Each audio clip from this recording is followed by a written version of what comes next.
Which source has made you the most money? What's made me the most money is... How much you're worth? Yes. Reveal that. $100 million. Yeah, that's pretty accurate. Give me a crazy story which you've never mentioned before. I can't tell the story. In fact, I've changed my mind. I'm gonna tell the story. It's exclusive. Yeah. I've had people try to kill me. I've had members of my family attempts on them. You've been banned off many social media. What's your moves? They used their bullets. I'm still all over social media, so they failed. Has the Matrix ever contacted you directly? I've had some anonymous messages which were scary, I guess you could say. I can sit here right now and recall events that will prevent me from sleeping for 2 to 3 days. If I wasn't that way inclined, with the workload that God put on my shoulders, I'd just be in a ditch somewhere. I just would have killed myself by now. I bought my own payment gateway. I bought my own bank.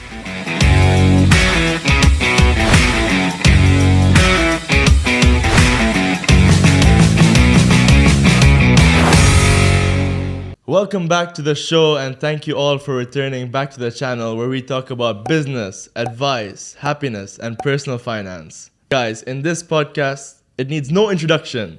We're just gonna get right into it. If this is your first time watching this channel, I urge you to press that subscribe button so we can keep on bringing extremely popular guests like Andrew Tate and keep making these videos. I think I'd like to say, like, by now this podcast is like the #1 podcast in Dubai, and like especially after this video, I'd say the #1 podcast in the Middle East. So let's just get straight into it. I'm just gonna summarize your story real quick. Andrew Tate, all of you have seen him, recently Google's most searched man, the man that broke the internet, the most famous person on social media that isn't on social media. Thank you so much for coming on here. Really, I appreciate it. I know this podcast has a lot more to benefit from you being here than you do. So I really appreciate your time.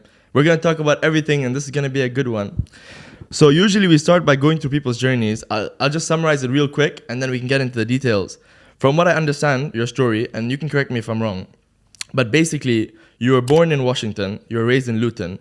Your dad's an African-American chess grandmaster. Your mom was a catering assistant. You learned to play chess at 5 years old. And as a kid, you were already playing adults tournaments. You then started kickboxing and you became 4 times world champion in 2 different weight divisions. Then you started appearing in a reality TV show called Big Brother. You were removed after 1 week. Then you started your webcam business.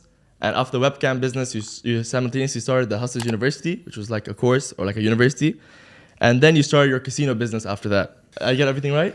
Yeah, it's a very sparse explanation of my life. Of course, there's a lot of detail missing, and I kind of feel like I've lived many different lives. I feel like I've been alive many different times. People ask my life story, and it's hard for me to surmise in one compendious series of events because I've lived this entire existence as a professional fighter, this entire existence as a webcam owner, this entire existence broke, this entire existence rich. I feel like I've been alive many times, if that makes sense. So it's even difficult for me to surmise my life. It's been so varied.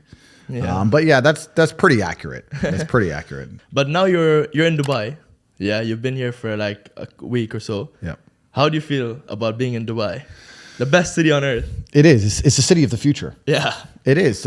I have nothing but good things to say about Dubai, and it goes all the way from down to the very base level, all the way up to the top. But the fact you can just walk around safely, that removes 80% of the world's cities nowadays. Yeah. And if you can have everything in another country, you're rich, you have everything, but you can't even use what's the point of being rich there? Completely. And if you don't even have your safety, what do you have, right? Yeah. So there's only a few cities left on earth you can even, like, this is just a Chiron watch. I only wear this in Dubai. I wear it in Bucharest, but that's because I have Bucharest locked down head to toe. Most people don't. It's your place. It's my place, yeah. Tokyo. Maybe some cities in Australia, which were kind of okay, but they're getting a bit worse. Yeah. That's it. Like, that's it. You can't wear it in Western Europe. You can't wear it in America. You can't wear it in South America. You can't wear it in Africa. You can't wear a nice watch that you've earned. Honestly, it's absolutely not really incredible. And you know, they say like, it's because Dubai has or like UAE has all these resources, but every country has resources. But the problem is too much corruption there. For the rulers don't invest what they have in the country, you know, in the infrastructure and stuff.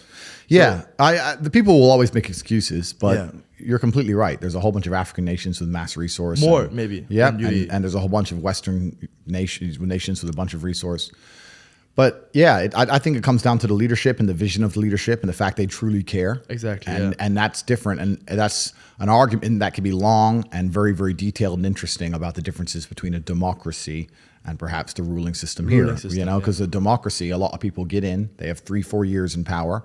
There's a huge bunch of bureaucracy. They just want to extract as much money as they can before and they then go. bounce, right? The changes they make now, they'll see results in 10 years when they'll be gone. They'll be gone, so they don't care. They don't care. And also, there's a whole bunch of bureaucracy behind them, which makes it very slow to change. It's very hard. Yeah. Like, I don't understand completely how UAE is run, but I'd like to think that if the sheikh were to walk down the road and say, change this, it would be changed the same day. Yeah. Whereas in England or America, change this. Committee decides to change the law, They do a goes vote. to Congress, They do the a vote. vote. Then, you know, it costs $4 billion. And then next year, maybe some guy will start to come. It's just slow. Yeah, the construction company will keep 3 billion, they'll use 1 billion. And it's very slow. And what did we say earlier about the Speed.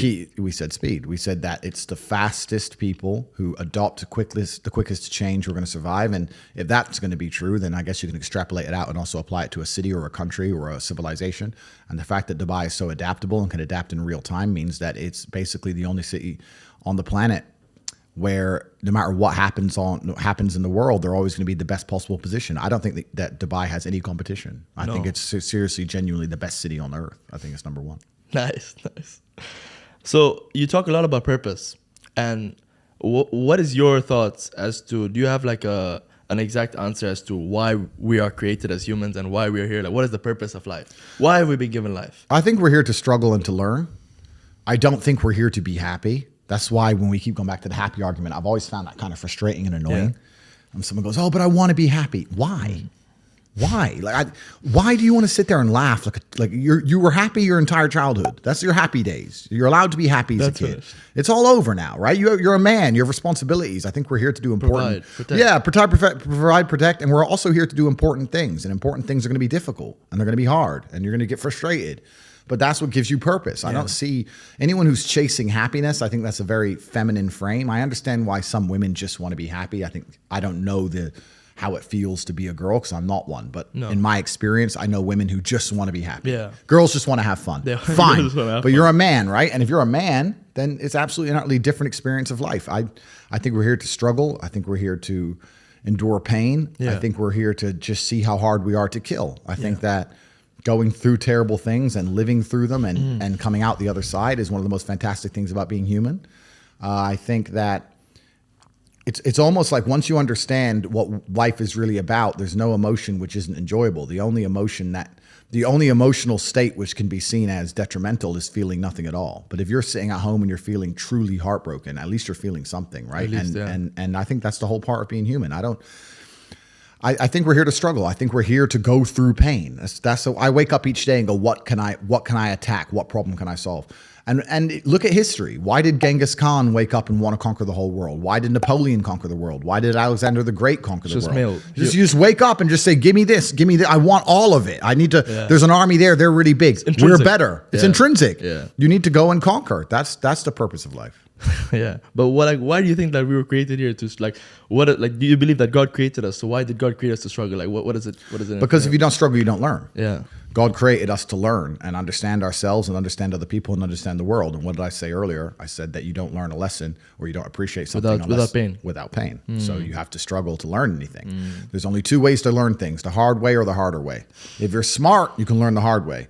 But in my experience, 99% of the planet only learn the hardest possible way. If the lesson's even 85% effective, they'll make the same mistake. It's only when they completely decimate and destroy an element of their life do they sit there and go, "Oh, oops, now I get it." No. That's how it goes. So let's talk about where you are, Andrew, right now in this moment. You know, what is like going through your head right now? You've been banned off many social medias. You haven't done a podcast in a while. So what's your thoughts as to like what are your plans now, or like what do you feel about what's happened to you, and what's your moves? Or I mean, I don't expect you to reveal them, but what's your plans? Yeah, so the Matrix attacked me. Yeah. They tried to remove me from social media. They've used their bullets. They used their bullets. I'm still all over social media, so they failed. What's scary about it, the only thing I will say I don't like about being banned is that you get 3 lives when you attack powerful people. They first ban you and try and shut you up. Secondly, they'll put you in jail for something you didn't do. And thirdly, they'll kill you. So I've used my first life, which is kind of upsetting.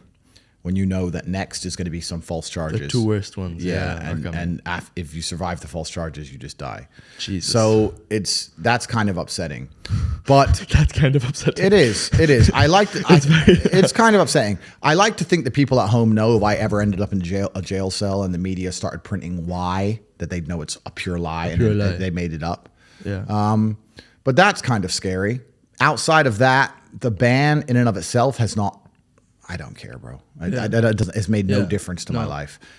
The only thing Instagram was good for was a bunch of chicks, and that's all. That's the only thing I used it for. And you have them in. I do okay. You know, I don't need it, so I don't care about any of that stuff. Yeah. I do think the social media companies have made a mistake. I think they're now realizing they've made a mistake. Are they contacting you?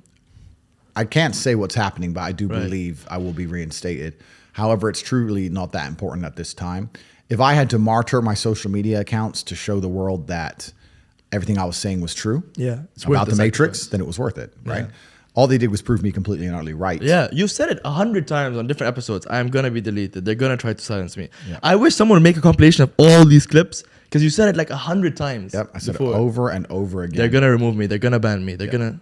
I knew exactly what was going to happen, and they proved me completely and utterly right, and it backfired. They tried to put a media spin on the event and convince the world that I'm a bad person, and that has failed. Mm-hmm. Nobody believes I'm a bad person. 99% of the comments on any of my videos are positive. I'm speaking to people who are now waking up and understanding that the media machine lies. And the only people who truly dislike me are the slave minds. If I ever hear about somebody disliking me, when you ask them why, they don't know. They don't know. Yeah. And that's what's scary. What's scary to me is that there's people out there that have a strong emotional reaction to scenarios, people, or events, and they don't even know why. They just read a headline. But that's the true slave mind. When someone can say a name to you and you're furious and you go, why are you angry? I don't know. Like that shows how programmed you are. They can control his emotions like this. They can control you. Yeah. So anybody who's critically thinking, anybody with a brain. It's a problem. Yeah, yeah. So anybody with a brain who can think for themselves likes me, and anybody who hates me is barely sentient. So it's kind of good where now I have a very strong filter. Like, I don't like you. I know you're an idiot. That's fine. Instantly. Yeah. Instantly, I know you're an idiot. Oh, bro, I love your work. A person who thinks. So it's kind of convenient. It's kind of convenient to instantly filter, my life. But I must have been approached by 100,000 people as I walked the street, and I've never had anybody say anything negative to me on the street ever. Male, female, old, young, never. Everybody, including women, love me. They all say you're saying the truth. You're doing such important work. I've never had anything. I've seen a video. A video came out. This woman, she was like, whatever you want to say about Andrew, you can say it. But who are the mentors that the youth have today? Or is it the rappers that are all on drugs and all like overdosing, which is very tragic? But which mentors do the youth have today that they can look forward to that says, you know what, it's not cool to do drugs. It's not cool to just party. It's cool to work and to sacrifice and to put your goals as number one and actually like, you know what I mean? Like grind towards something, have goals and chase them. But that's done on purpose. Yeah. The mentors, the idols, the icons that they purport to the youth via the Matrix are degenerate because they want a degenerate class of semi-miserable, sad people. Yeah. You're never going to be truly happy in your mind if you go against the teachings of God. I don't care how much money you make. If you're a bad person, you're not going to feel happy. I don't care how much money you make. If you snake people or lie to people or do bad to people, you're never going to feel happy true deep in your heart. True in your heart, we're intrinsically designed to do right and do good. And that's something that God gave us. And when you have that, you understand that that's more important than anything else. So these people who are up here promoting degeneracy, saying, take Percocets and bang girls and drink vodka and you're going to be, going to be great. I drink. I'm not saying I don't drink, but that's not my message, right? Yeah. And those people are never truly happy, and they're trying to purport that and convince people to do the same so that the whole populace is never truly happy. And like I said, now we go in circles. We've already discussed why they don't want us to be happy. Exactly, so that's why. Do you think the drinking is like an escape of sorts? Or I love alcohol, right? I drink, right? So I'm a drinker, but it's not my message. I don't sit here on a podcast and say, everyone drink. But rappers' message is degeneracy. Drink, crime, rub this guy. Completely. And kill that guy. Completely. And I'm saying that if you live that way, you're never going to be truly happy in your heart. If you want to feel happy inside of yourself and you want to feel content and you want to feel stable inside of yourself, you need to live true to God. And I'm not saying you can't drink a little bit of alcohol or not party or not have a little bit of fun, but you have to be a good person. You have to balance life. You have to balance life. You have to be a good person overall. I know I'm a good person. And when the Matrix is trying to convince the world that I'm not, that just proves even further that I'm a good person. The world we now live in today, when the mass media machine is trying to tell you somebody is evil, you can know pretty well that person's probably good, and vice versa. Like there's a reason they are trying so hard to convince people to ignore their own ears. People listen to my message and go, that's a positive message. And the media machine's going, no, it's not positive. He's bad. They're trying to brainwash you. Yeah. No, honestly, you're right. I'd like to ask you, like right now, in this moment, are you happy? Is this like the happiest moment you've been in your life? Or can you think back to a time where you were like, this is the happiest moment of my life? I don't believe in the societal paradigms in which they have tried to construct this idea of happiness. I don't believe or subscribe to the way that happy and sad is currently understood by the masses of the population. I think if you are anything less than absolutely distraught, you are happy. You're a version of happy. It's like saying gray is a version of black, right? No matter how light the gray is, you can still call it a version of black.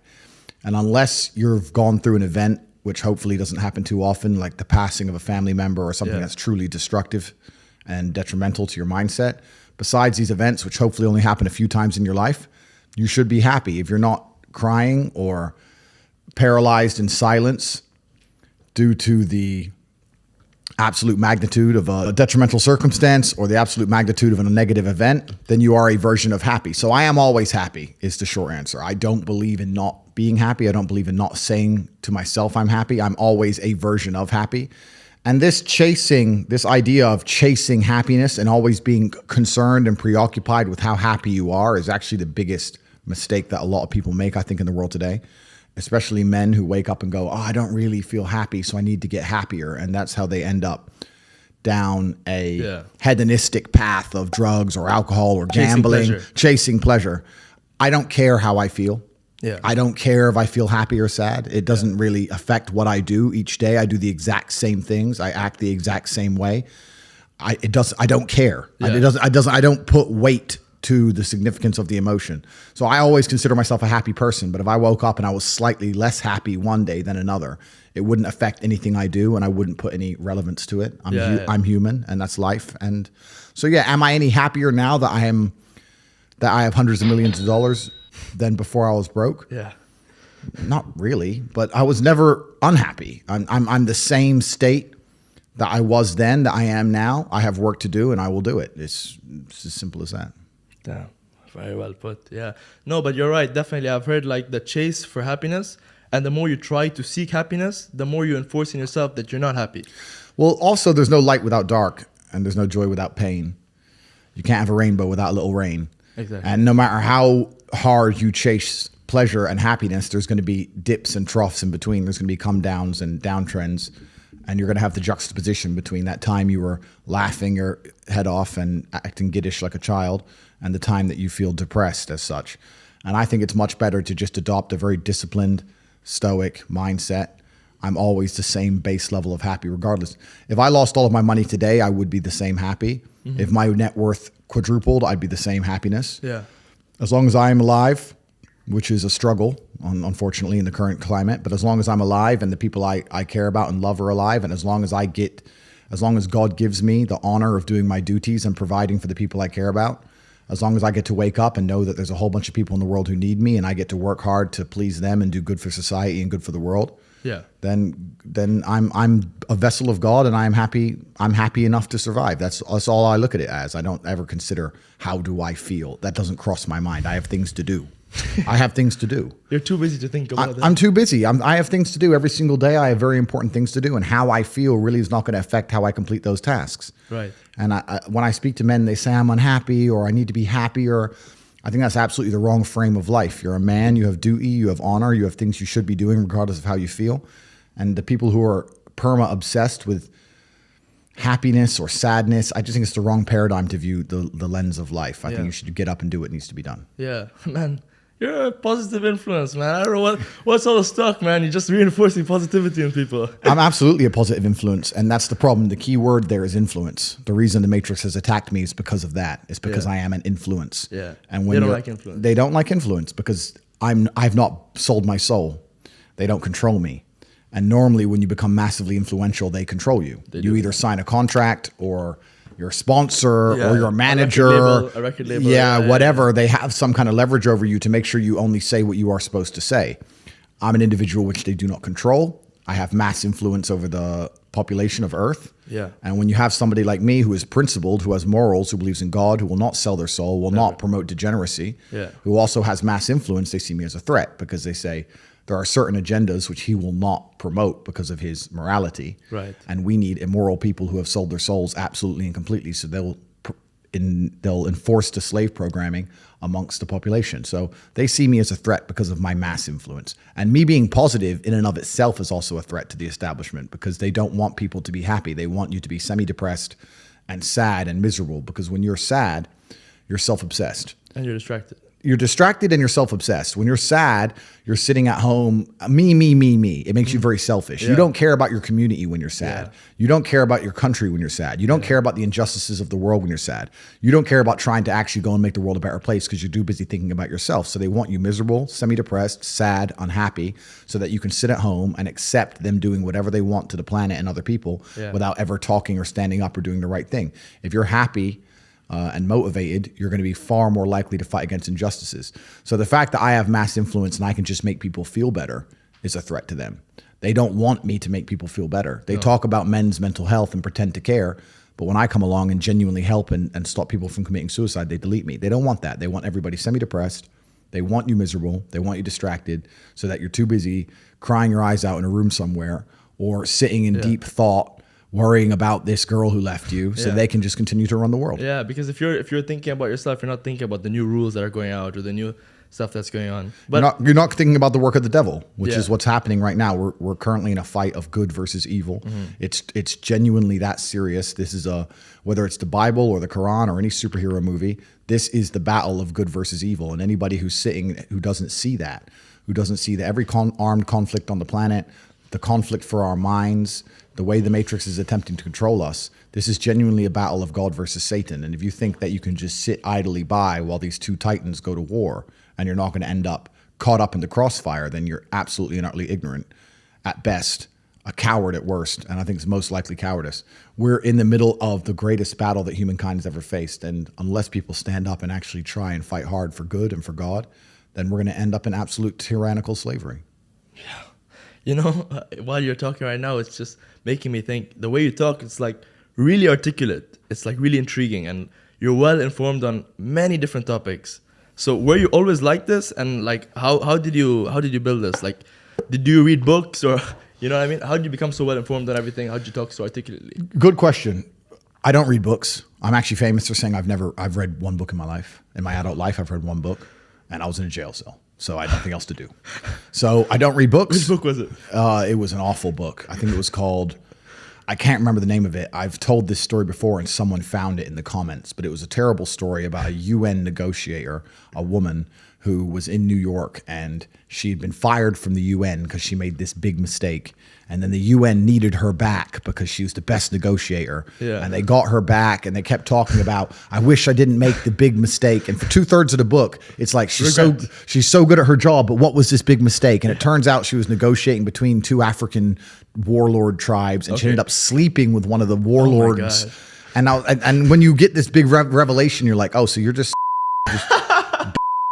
the warlord in the middle of a negotiation? Like, how did that even happen? What you were so interested, and then you just realized, like, how charming was this guy? He's a mass murderer. Like, the whole book, it upset me. So no, I don't read books because books are slow, and I think the world we now live in today is about speed. Speed is absolutely and utterly important. Everything must be spans are like this. Absolutely, and everything must be done as quickly as possible. And Darwin said it, even though I'm not a proponent of evolution. He said it's the most adaptable member of the species that survives, I will change it and say nowadays the quickest member of the species survives. It's not about being the biggest or the strongest, it's about being the quickest, the most adaptable to change. And to read a book is just too many human hours for the amount of information and knowledge you get. So I don't read books. I think they're slow. I think they're a waste of time. I think a lot of it's mental masturbation for people to sit there and say, I want to get smarter, so I read books. Yeah. And I talk to these people, they're not even smart. Yeah. I know everything about everything because of my life. Yeah. It's been varied and it's been very difficult. And I'm perspicacious and I pay attention and I learn my lessons. And that's how I know everything about everything. I don't need to read books. Yeah. There's not a subject you can name right now where I don't know something about. Yeah, that's what I've noticed. Yeah, you name it. Korean War, anything. You name it, I know something about something. That's just what happens when you get to a certain level of intelligence, because you can apply scenarios and patterns. It's all patterns. It's all patterns, absolutely. And history may not repeat, but it certainly rhymes. And humanity all acts in a pretty similar way across all cultures.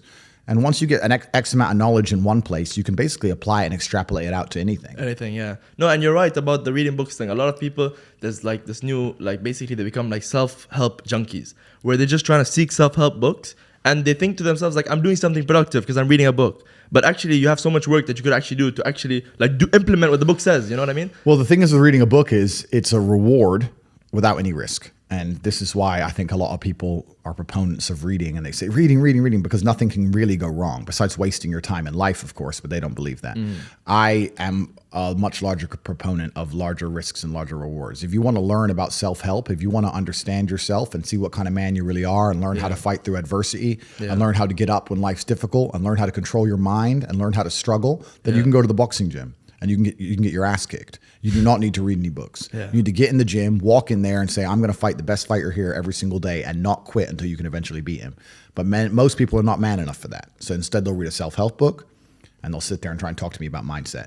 I learned my mindset in battle. My mindset is 87 professional fights. My mindset was learned in the reality of the real world. Yeah. I don't need to read a self-help book. I don't need to read about motivation or confidence. I've been in the cage smashing people's faces in. I don't need to learn any of that stuff. So I learned in reality, and reality is always going to be a better teacher than a book, because you're not learning when you read books. You're regurgitating. You may be reading, but I don't believe you're truly learning. My coach used to say, if it doesn't hurt, you didn't learn. And I think he's completely right. And it's the same with entire life. You see people make the same mistake over and over again until it eventually goes really wrong. Yeah. And it's only then they'll change. Then they change. So absolutely. Yeah. So I learned how to become self-disciplined and become self-motivated and work hard. And I learned how to face adversity and find strength within myself I didn't know I had, because people were trying to kill me inside of a cage. And you cannot replicate that by reading pages of a book. No. So it's a waste of time. Yeah, you don't need to read about other people's experiences because you have enough of your own. Absolutely. And so I'll actually say here right now, I'm a massive anti-reader. I think it's a mistake. Yeah. I think as a young man, if you want to get your life better, the most important thing you have are your waking hours. You need to be out competing all the other people on the planet who are hyper competitive. And if you think you have 8 hours to sit there and just read a book, you are wasting your time. You are too slow, and you are going to lose against people like me, because we're just too quick, too fast. Our networks are too various and large, and we make decisions too quickly, and we absorb information too quickly, and you're just behind the time. By the time you're done reading the book, the moves have been made. But it's over, The game's over. Yeah, but I think one good thing about reading books, especially now, especially what you were saying, is because like you said, attention spans are like this these days. When you read a book, you kind of learn to train yourself to like take information a bit slowly. It kind of helps your focus a bit more. That's true, and we certainly have an attention span problem. Even I have it myself to a degree, but I think that's just the way the world is moving.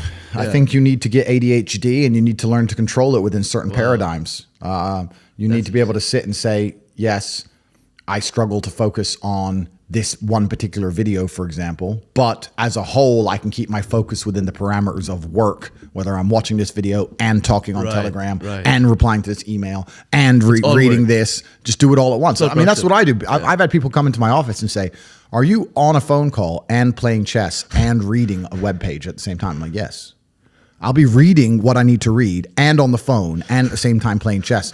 Otherwise, my brain's not full enough. You need to be stimulated. Yeah. So can I focus on one thing? Not easily, but am I massively successful doing enormous amounts of work? Yes, every single day. Yeah, so that's the most important thing. It's just staying within the parameters of constructive. If what you're doing with your energy is constructive and you're within those parameters, then you're going to be massively successful anyway. Yeah, no, that's basically true. And about your confidence, is that also from these experiences, or how does one like become this confident And especially another thing is you seem like, you know, you really love yourself, and which is a good thing. But how does someone go about loving themselves? I'm proud of myself, and I deserve to be. Yeah. Most people don't deserve to be proud of themselves. Yeah. And that's the truth. A lot of people say, oh, you know, I have confidence issues. And I say, if I was you, I would have confidence issues. Of course. I completely understand why you have confidence issues. You're a dork. But we have to be realistic here. We have to be absolutely and utterly realistic, because the world is brutal and it's harsh.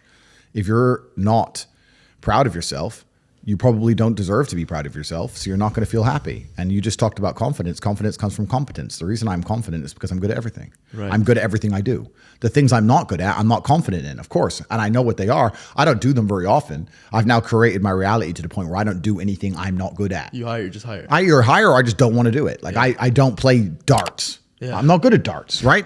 I do what I'm good at. Yeah. So yeah, I'm absolutely and utterly confident because I'm absolutely and utterly competent, and that takes practice and discipline and motivation, and you need to fail a few times. You need to get up. And like I said earlier, when I learned my entire mindset in professional fighting and chess, the two combined, that's how it comes down to. And when people say, oh, I have confidence issues, usually I can look them up and down and say, yeah, if I was you, I would completely and utterly struggle with confidence issues.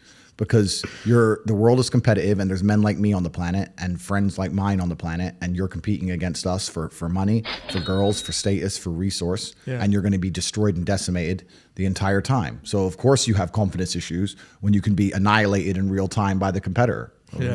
Why wouldn't you have confidence issues? You'd be psychopathic not to. Yeah, that makes sense. So maybe that unconfidence is a good motivation for them to actually. Well, it's supposed to be. Yeah. This is the thing that I don't truly understand. If I'm unhappy with something and I'm uncomfortable with something, I fix it. Yeah. That's endless motivation, which I don't truly believe in as a concept, but that's endless fuel for the fire. Right. If I was unhappy with something about myself, regardless of what it was, I would be able to take all of that discomfort and turn it into endless energy to get the problem fixed. Yeah, exactly. But these people seem to... It's okay to be unhappy. Yeah, well, these people seem to sit and say, I'm really unhappy with X, but then stay doing X. So I don't believe they're truly actually unhappy. What you'll notice if you live life long enough is that somebody will sit and say to you, I'm unhappy being a loser. You say, why are you a loser? I just sit at home and play video games 7 days a week. And you're like, okay. And maybe 3 days of the week, they're unhappy doing that. Yeah. And that's the time they email you, and that's the time they want to make a change. But 4 days of the week, they don't really, it doesn't really bother them. Yeah, it doesn't really bother them. Because if it bothered them 7 days a week, guess what? They would fix it. Correct. Yeah. So I have very little sympathy for people. And that's not because I'm not a nice person, but it's because I've been so hard on myself, and I've been through so many things that were difficult, and I've been through so much pain and trauma myself, some of it self-inflicted, some of it given to me by God to make me a better person. But I've been so difficult on myself. It's very hard for me to look at somebody who's refused to be difficult on themselves and see them as my equal or feel sympathy or pity for them. Why would I feel pity for somebody who took the easy route when I took the hardest possible route? Yeah. I took the hardest possible way to be the man I am, and you were too big of a and now you want me to feel sorry for you? I don't feel sorry for you. Yeah. I don't feel sorry for these people. And because as a man, you can be anything you decide you want to be. That's the beauty of being a male. You can build your character completely from the ground up, just like a video game. Every single thing about me that people respect, I built. I was not born a world champion kickboxer. I was not born this intelligent or intellectual. I was not born this rich. I was not born this strong. I was not born this confident. I was not born this interesting. I was not born this charismatic and humble and gorgeous and tall and strong and sexy. I was not born none of these things. I became these things myself. So I deserve all the spoils of war. And anybody who decides they don't want to work hard enough to become those things, then they deserve to sit and accept they're my inferior. Yeah. That's their problem. Yeah, basically. That's their problem. But have you struggled with any mental health issues yourself? Because, you know, one thing also I noticed about you, from one side when you talk, you seem like very positive about life.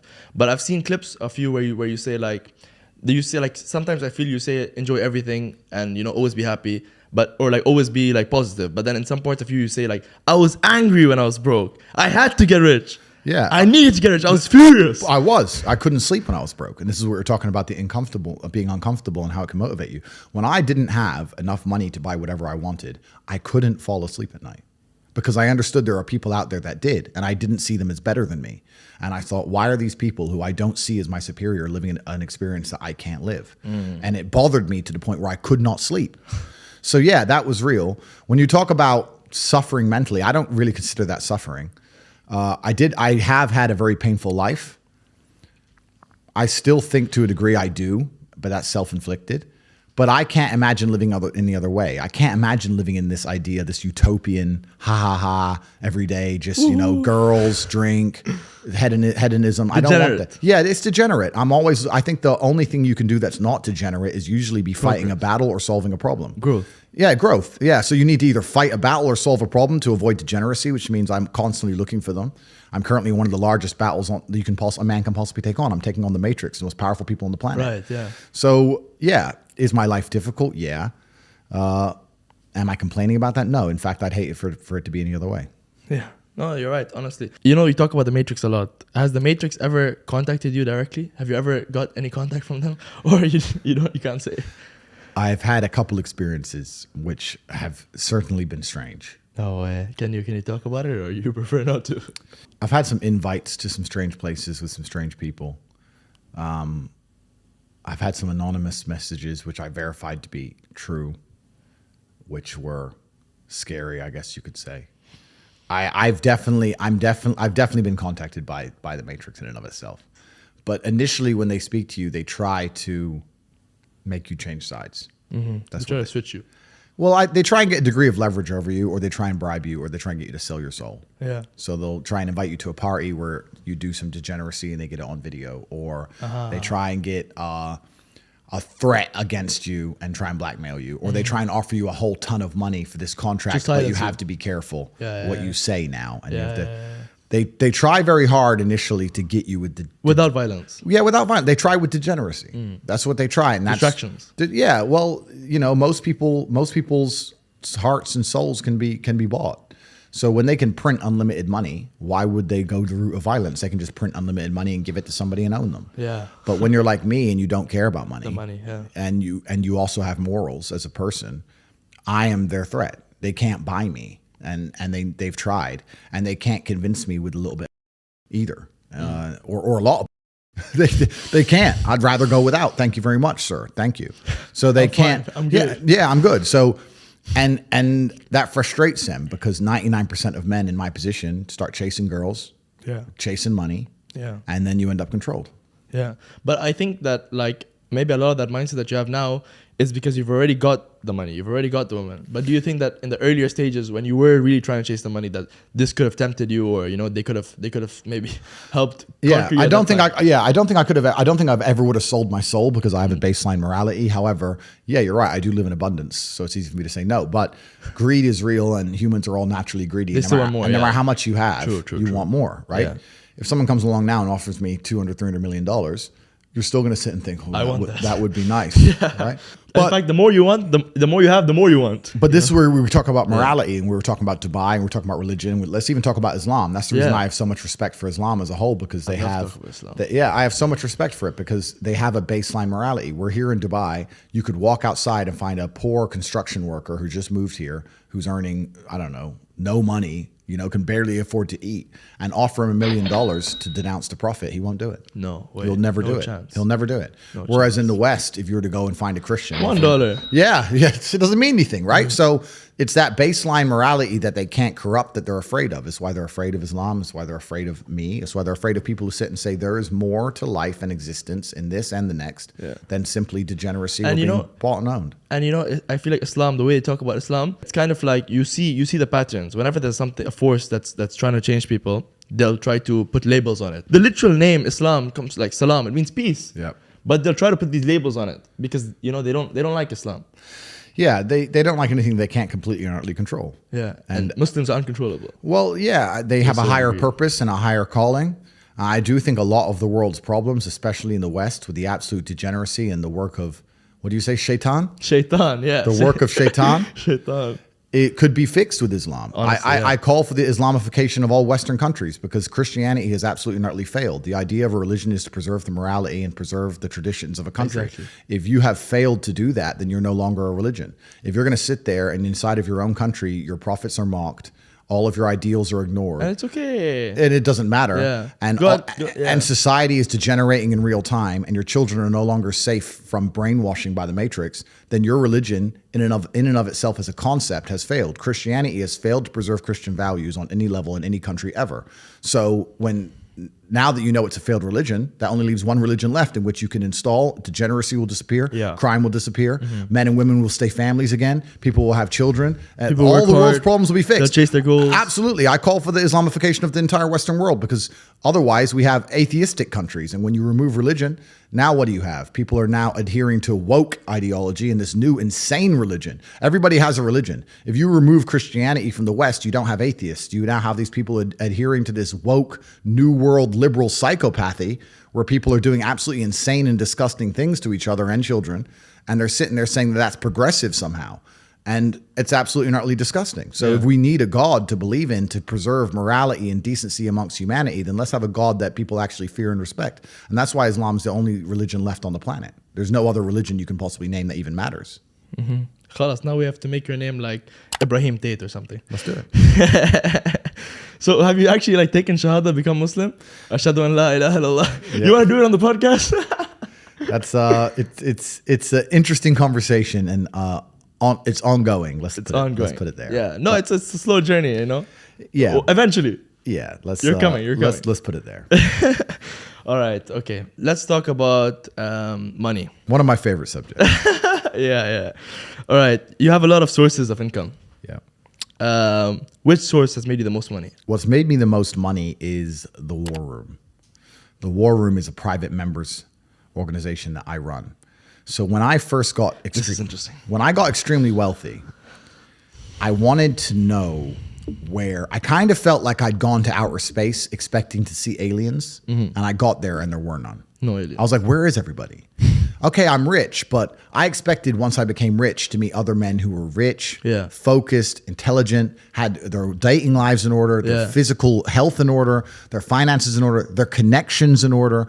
And I got to the top of the mountain and I looked around and realized nobody had it. Like, yeah, this guy's rich, but he's cucked by his wife and he's fat. This guy's rich, but he's controlled by the Matrix. This guy's rich, but he's dummy. He just made a bunch of money making music, rap. He's an idiot. This guy's rich. Like, and there was nobody who had it all. Yeah. I was like, and I wanted a network of genuine predators. I wanted the Freemasons almost. I thought I didn't want to join their organizations. But You wanted people like you. I wanted people like me. So I started an organization to find those men. Yeah. So now we have 3,000 members all around the world. Wow.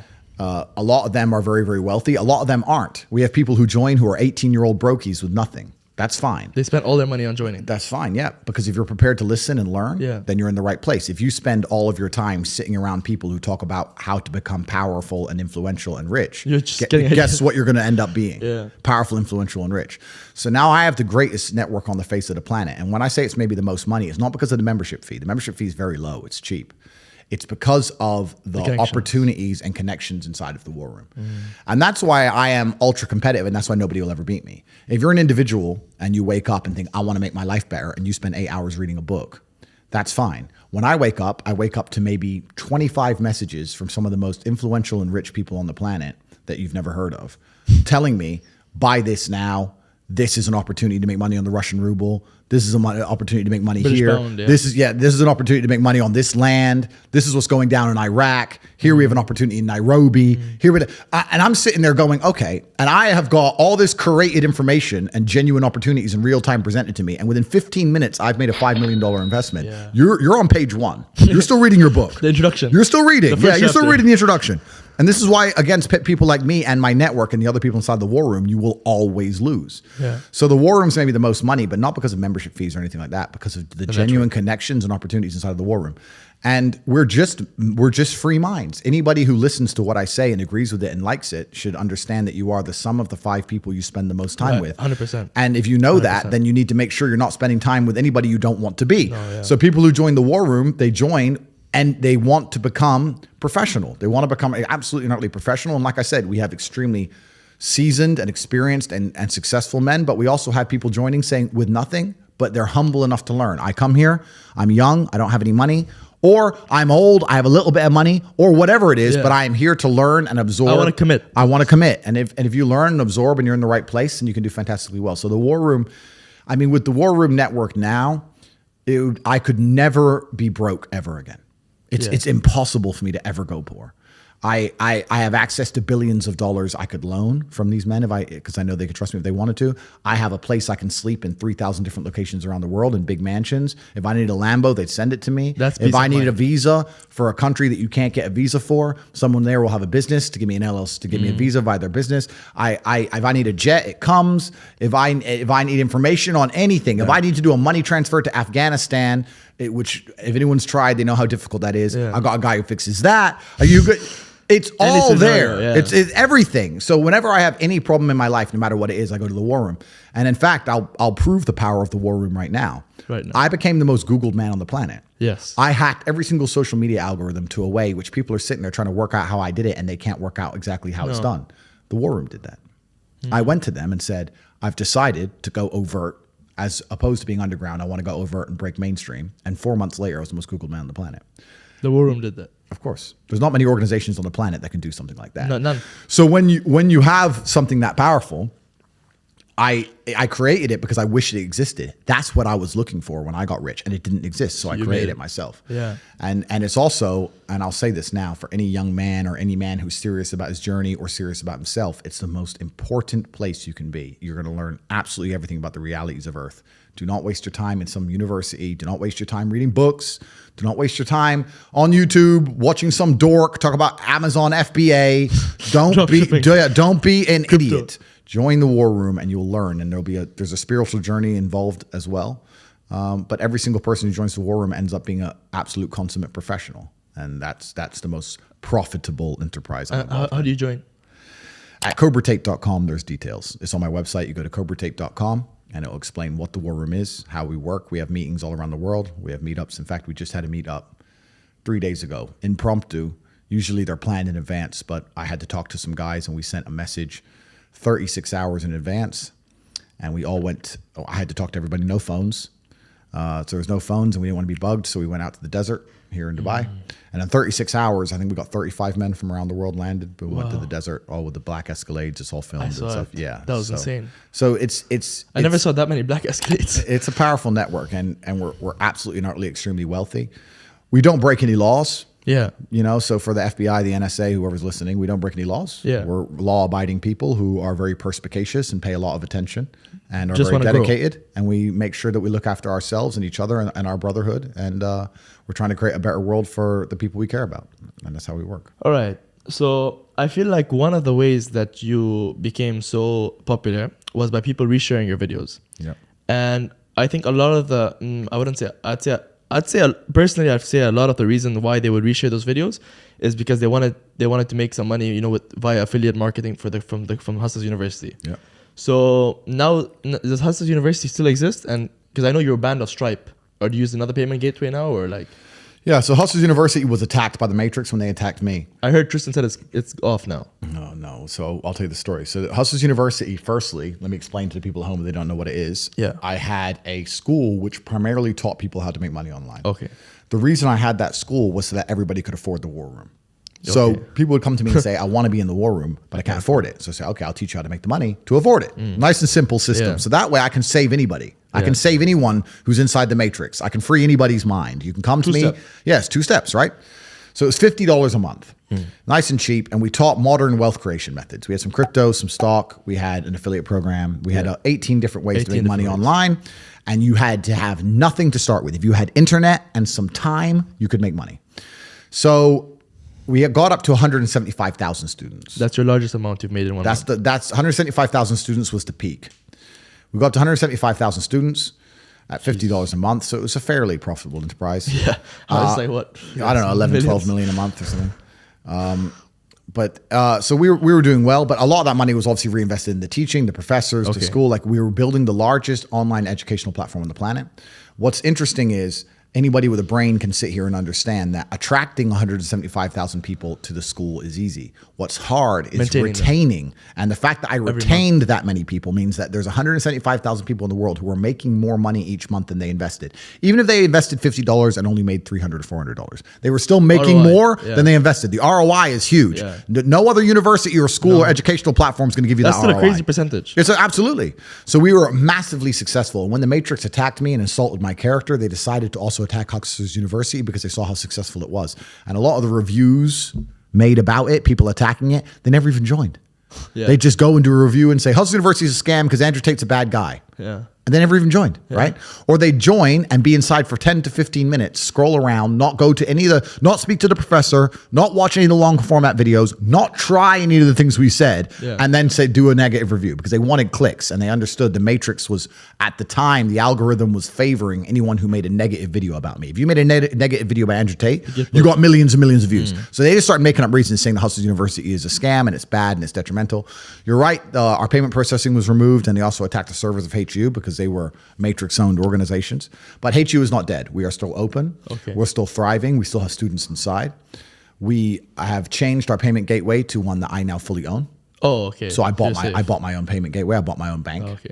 I've started my own. So now I completely and utterly own it. It can't be attacked by the matrix. And also we're rebranding soon. We're changing the name to The Real World because it's helping people escape the matrix. And The Real World comes out very shortly. You can find out more at corporatate.com on the website.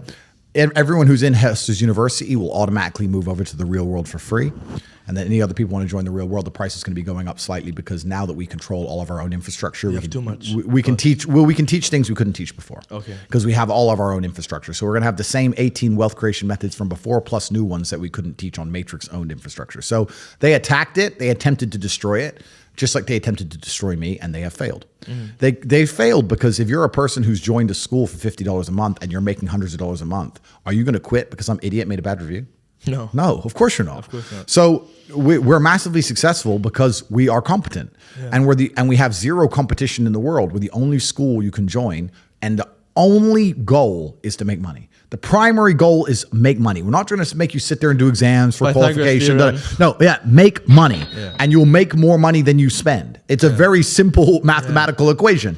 So they attempted to destroy us, and they failed. At corporatate.com, you can join The Real World. And anybody who's serious about their education, I absolutely recommend they do that. And the life path, the trajectory we've put people on in life is beautiful. We've had people at 18, 19 join Hustle University, 6 months later have their War Room subscription, join the War Room, 2 or 3 years later, they're at the meetups, they're here, and they're driving a Lambo. Yeah, it's truly beautiful. It's truly beautiful. I'm the only one with the Bugatti so far. They can't join if the Bugatti has to stay at their house. There's people in the War Room richer than me, but they're perhaps a little bit more subtle than I am. But, they like to move under the radar. Yeah, I'm kind of the opposite. Yeah.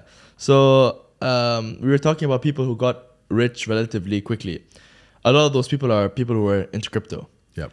What do you think about cryptocurrency? Are you invested? Because, a lot of people, they got rich of doing it. But I feel like to a certain extent, they put in money, it got times 100x. But still, you would think that, if it's so easy, how come people today are still not investing in it?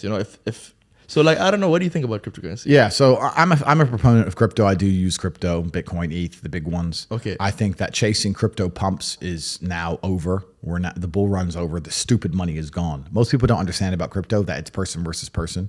I see they launch these coins and then they start a Telegram community. And then if you go in the community, Discord, if you get in the community, everyone's like, yeah, we're all in this together. No, you're not. No. You're not in this together. If you're buying or if you're selling, if you buy crypto at $1 and then you sell it at $10, someone bought it off you at $10. Yeah. Probably in that same Telegram. Probably in the same Telegram group. So you're literally stealing money from the other people in your community, the other people who believe in the project. You're stealing money from them. It's player versus player. They start these stupid communities so all of you sit there and don't dump so that the developer can dump. Yeah. You're all dummies. All of you guys. You're all dummies. Yeah. It's player versus player. And a lot of the dumb money is now gone. People who were stupid, who believed in all this crap, learned their lesson. They've lost all their money. Yeah. So now the only people left in crypto is the smart money, and that's very, very hard to steal, right? Yeah. So I think that the idea of chasing a pump right now is very foolish. Yeah. I also think that one of the detrimental things about crypto is that it recently made people a bunch of money. Yeah, sure. In the last 2 to 3 years or 6 months, 9 months, whatever it was, the bull run. But the people who made money with crypto didn't learn any real skills. They didn't learn sales. They didn't learn marketing. Didn't learn management. Didn't learn how to deal with stress. Didn't learn how to grow a company. Didn't learn how to deal with taxes. They didn't struggle. They didn't learn They didn't anything. get the pain. They didn't struggle. Yeah. There was no pain. They bought a coin. They watched it go up. Now they tell the world how smart they are. They think they're a genius. They think they're too good to work, these people. Nah, I'm too smart to work. You don't understand. I know crypto. I bought this coin. My friend, every single coin went up. You're not a genius. Everything went up. All of them went up. You could have bought anything. Yeah, you were in the right place at the right time. You made a little bit of money, but you've learned absolutely zero. And unfortunately, if you have money but no lessons and you're still a dummy, that money is not going to last long, gonna last and you're going to lose it. And the world we live in now is also hyper expensive. Like, you make a couple $100,000 and you think you're rich. You lose 20% the same day. Bro, like, Inflation. the amount of money you need nowadays to be considered rich is ridiculous. Yeah. I was with Dan Bilzerian a couple weeks ago, and I was telling him how quickly my life has changed. I used to go to a holiday for a week with 500, 600 pounds, right, for the week. Yeah. When Dan messaged me and said, hey, let's hang out, he was in France, I was in Romania. I was like, cool. Yeah. I had some cars in Germany I had trucked over to wait for me there because the roads are nice. I organized my jet from Bucharest to France. I needed a security team to come with me. I hired the security team to come with me. I like to use my Romanian guys, so we had to get a bigger jet to accommodate them. By the time we jetted in with the security team, picked up the cars, everybody, 6 or 7 people needed 5-star hotel rooms. Everybody ate food. I sat and had a meeting with Dan. I took the cars for a spin around the mountains, went to a spa a little bit, jumped back on the jet with the entire security team, put the cars back on a truck to Germany, and flew home. So by the time I had a 3-hour meeting with a friend, it cost me 400 grand. Oh my goodness. That's how expensive the world is at the top.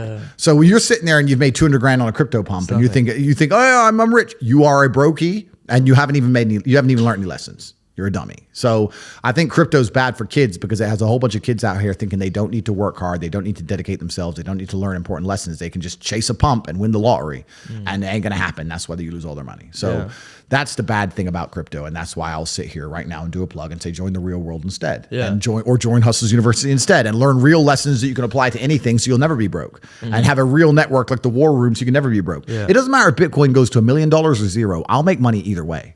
I'll make money either way.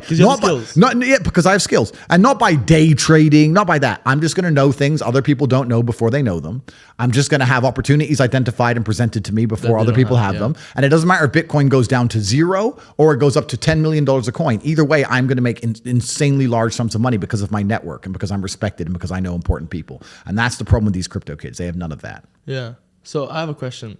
You have a lot of strengths. What would you say are some of your biggest strengths and like some of your biggest skills, some of your biggest weaknesses as Andrew Tate? As Andrew Tate. I'd like to think I'm pretty all encompassing when it comes to strengths, and I've made sure of that. My father had a saying, which is now my saying, as I'm the oldest Tate. My unmatched perspicacity coupled with sheer indefatigability makes me a feared opponent in any realm of human endeavor.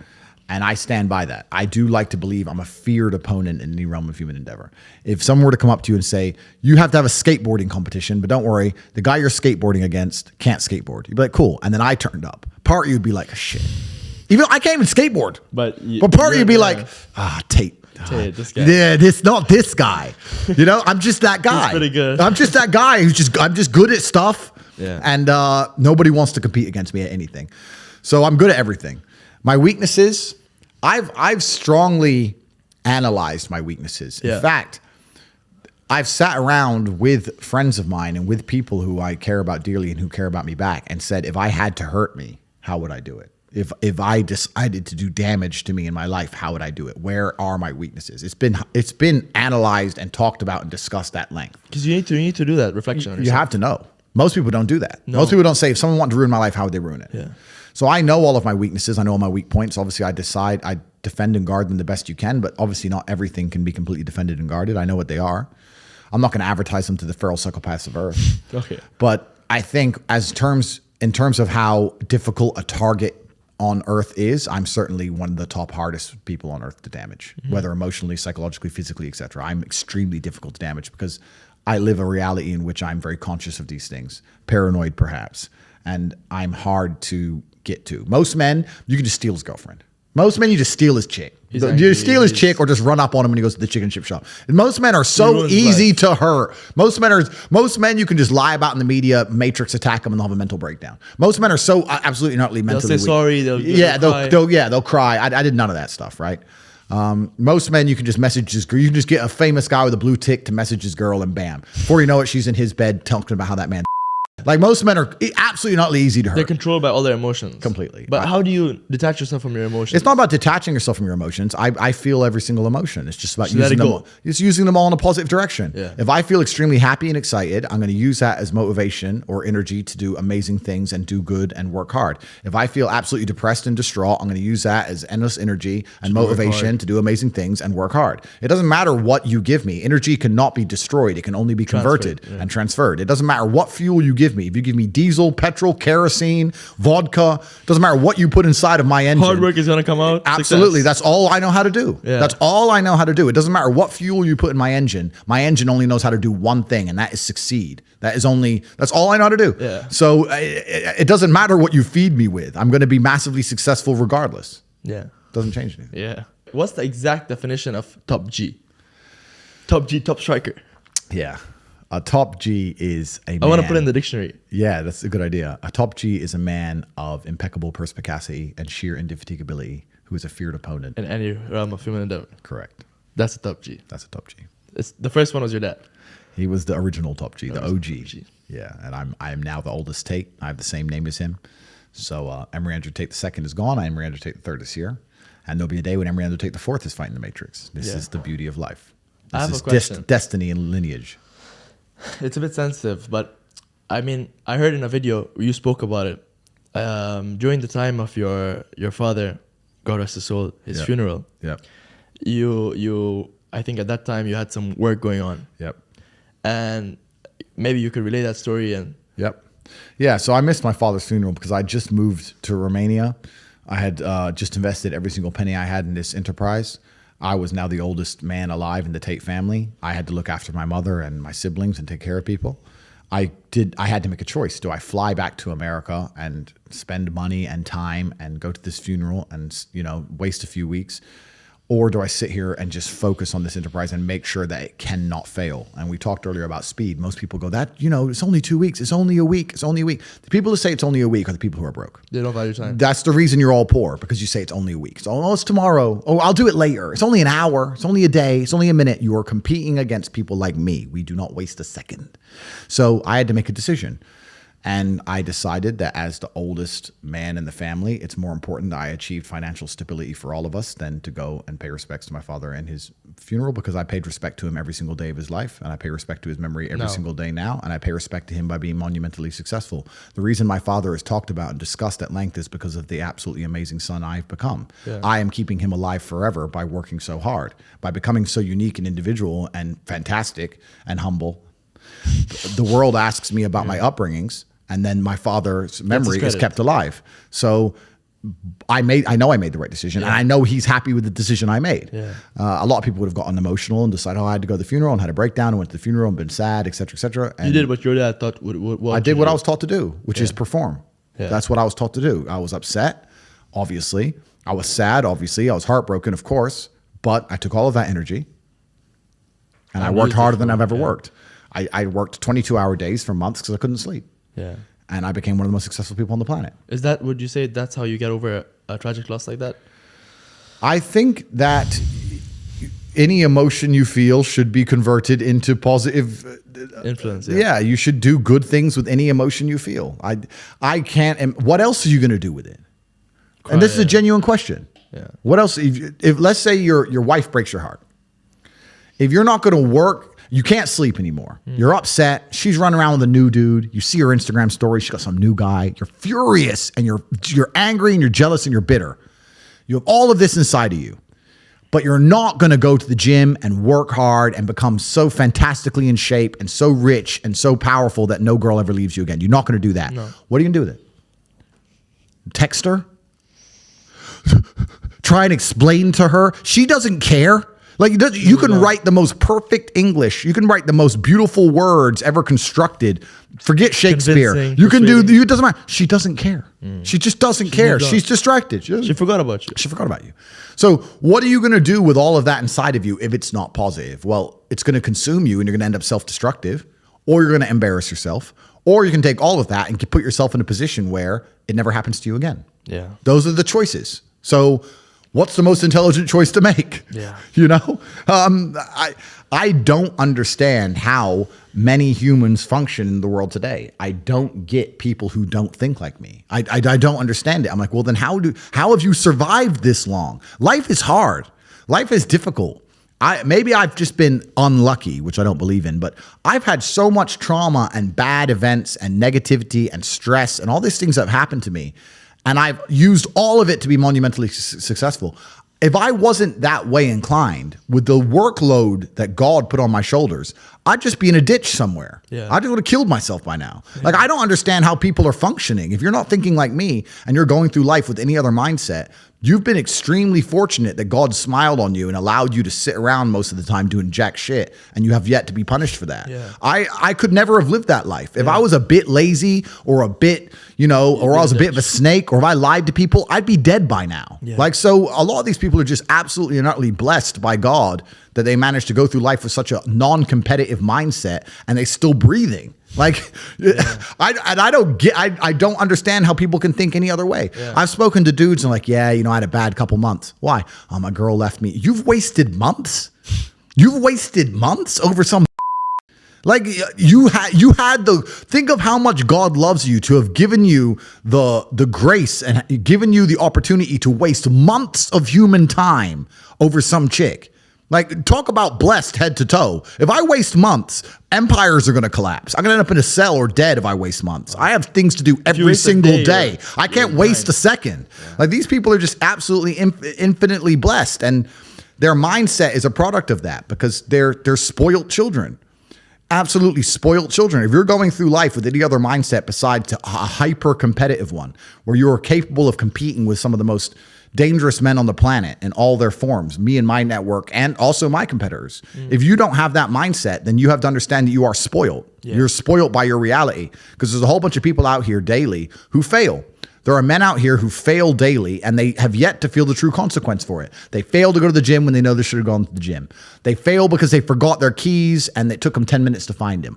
They fail because they replied to a question they got sent on WhatsApp the wrong way. They fail because they didn't smile when they were supposed to. They didn't say please and thank you to that person who helped them. They fail because they didn't say hi to that girl who's looking at them out the corner of their eye. They just fail perpetually. They go through life missing every opportunity and just failing. And somehow we've built a society which is so soft and God is so giving and so graceful that they still have a place to eat and somewhere to sleep, and they're still surviving.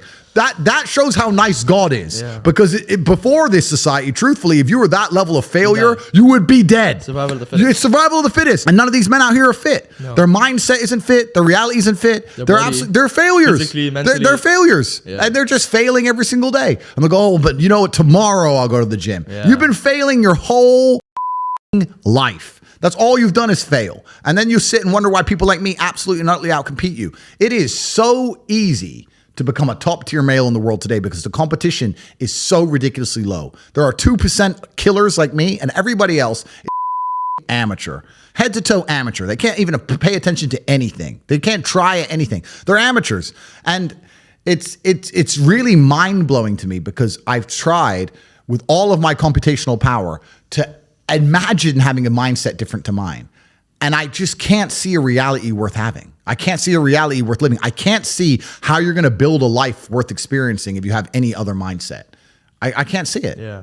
I've never met somebody with a fantastic life who did not completely and utterly believe in themselves. I've never seen somebody massively succeed and they didn't believe in themselves. Ever.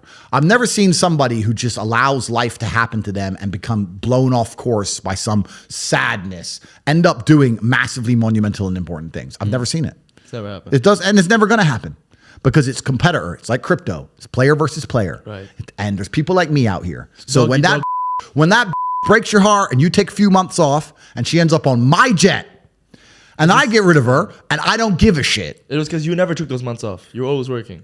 Yeah, that's right. And if she leaves me afterwards, let's say she just likes to leave men, I don't care. Yeah. I'm still working. You're still crying. You can't possibly ever beat me. I'll continue to beat you into eternity, as will my bloodline. You will sit and pay the price for the rest of your human years. Even your ancestors above you are disappointed in you, and your offspring for the rest of your lineage will look up and say, my great-great-great-grandfather was a loser because I broke his heart, and now we've been broke ever since. Yeah.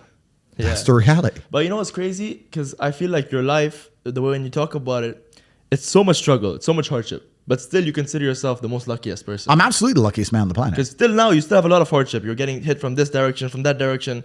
You know what I mean? So how do you, first of all, if you could mention some of the moments where you were really struggling in your life, where you were really like in threats and you were like really stuck, and how you consider yourself lucky even despite all this. I'll tell you why I'm absolutely lucky. And I don't want to give too many details away, but in my previous life, I was certainly living, I knew some very dangerous people. I've done some dangerous things. There's been a few expose documentaries on the kind of things I was involved in previously. I've had attempts on my life. People have tried to stab me. I've had people try to kill me. I've had members of my family attempts on them. I've had a very certainly difficult life. I don't consider any of the mental stress of this recent Matrix attack anywhere near comparable to the physical altercations and things that have happened to me. But the reason I'm the luckiest man on earth is because God has given me endless building blocks to build a superhero. He's given me endless power. He's given me endless motivation. What did we say? Yeah. He's given me endless. I have endless sources of power. I can sit here right now and recall events that will prevent me from sleeping for 2 to 3 days. That gives me a superpower that other men do not have. They want to go to sleep. They're tired. I can stop being tired for days at a time. I can just have a thought. I can remember. I can sit, close my eyes, and use the power of my brain to vividly remember events, and I will not sleep for days. So how you don't need any drugs. You don't need anything. I've never taken a drug in my life. I've never tried cocaine in my life. I've never tried weed in my life ever. Wow. I drink a lot of coffee. I smoke cigars, bit of vodka, but I've never tried a narcotic in my life. Wow. So God has given me an endless source of power. And when people come to me and say, oh, this happened, I'm really sad, or my heart broke, or this bad thing happened to me, I say, good. Thank the Lord that he's given you this endless source of motivation. You're wasting it. Yeah. That's your problem. But it's been given to you. Nitrous oxide has been given to you. You just have to use it in the correct way. So I'm the luckiest man in the world because all the bad things that happened to me have given me all the building blocks to become the most fantastic man on the face of the planet. Yeah. You spoke about smoking. So you smoke cigars, right? Correct. Shisha? Yep. Sometimes. Okay. So, but vaping you hate, right? Correct. Yeah. Yeah. And why is that? Well, shisha's tobacco. Yeah. Cigars are tobacco. Right. It's a plant. We basically kind of know what it is. Yeah. I don't smoke weed at all, but I kind of get it's a plant, whatever. Yeah. Right. But it's escapism. I'd say there's a difference. I'd say that tobacco is like more like a stimulant, and I'd say that weed is more of an intoxicant. Correct. Well, the reason I don't touch any narcotics at all is because firstly, I was a professional athlete and my blood was tested. Okay. I'm now 35 years old without ever having tried a drug ever. Is there any point in starting now? No. Like I've lived my whole life without ever trying these things. Why start now? Yeah. Also, when I look at some of the most degenerate, stupid, ridiculous people on the planet, they're all drug users. They all use drugs. It's not very often I meet a man who's completely head to toe, has his life in order, and he likes drugs. A lot of rich people take cocaine, yes, and I do know them and some of them, but I still think they'd be better without cocaine. Yeah. You know, that's just genuinely a vice. But if you go to a festival full of brokies, full of peasants and peons, full of people who don't try very hard at life, and they sit there and they idolize these false idols given to them by the Matrix, and they stand in a crowd full of millions of other people like an insignificant peasant and jump up and down, wow, Diplo, wow, whoever. Escapism, yeah, just complete peasant mindset. If you look at these people and say, do you like drugs? Guess what they say? I love it. Oh, yeah. So I don't want to go anywhere near the peasantry, right? So, because that's what it is. It's disgusting and it's peasantry. So that's why I don't take drugs. And the reason I don't like vape is because I don't think that vape is even remotely natural. Because a tobacco is a plant, okay, cool. But if you manage to put chemicals inside of a little container that tastes like blueberry ice. Yeah. What even is blueberry ice? Yeah. It's not even a flavor. It's just words. Yeah. And then you taste it and you go, that does taste like blueberry ice. Yeah.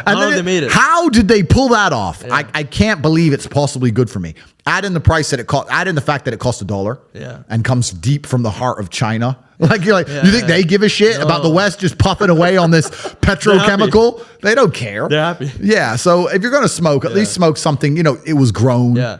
And it's kind of I'd say like they say. I mean, they say the devil you know is better than the devil you don't. Yes. And with tobacco, I mean, there's scientific studies about what it is, but with vape, we don't really know what's the problem. Well, the reason I smoke is not because I'm addicted, because I have an iron mind and I could blink and cure my brain and stop smoking completely. In fact, there's certain places I go to in the world where I don't smoke for months at a time.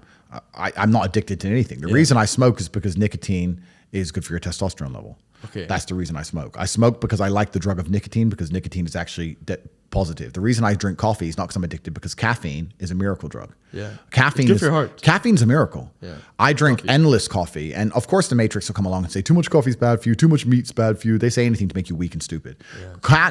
Caffeine, people don't understand that coffee changed the world. Before coffee and caffeine, we were we were living our lives in rhythm with the sun. We got up when the sun came up, we went down when the sun came down. We couldn't go against that. We didn't go against it very much. With the Industrial Revolution and caffeine, the introduction of caffeine, we now had night shifts, we now had double shifts. Think about this. If a job introduces a coffee break, if a company says, stop working and drink this coffee, that's because the coffee you have is worth the time they let you not work, because you make up for it plus some. That's how powerful it is. And what's actually interesting about me is when I think back, my entire reality is caffeinated. I haven't been awake without caffeine in years. Yeah. I drink coffee every single day. So I thought about this and I thought, maybe life's better without caffeine. So I took a week off of coffee. Yeah. And there was zero advantage. I didn't sleep any better. Yeah. I felt pissed off. I didn't feel like I could focus as well.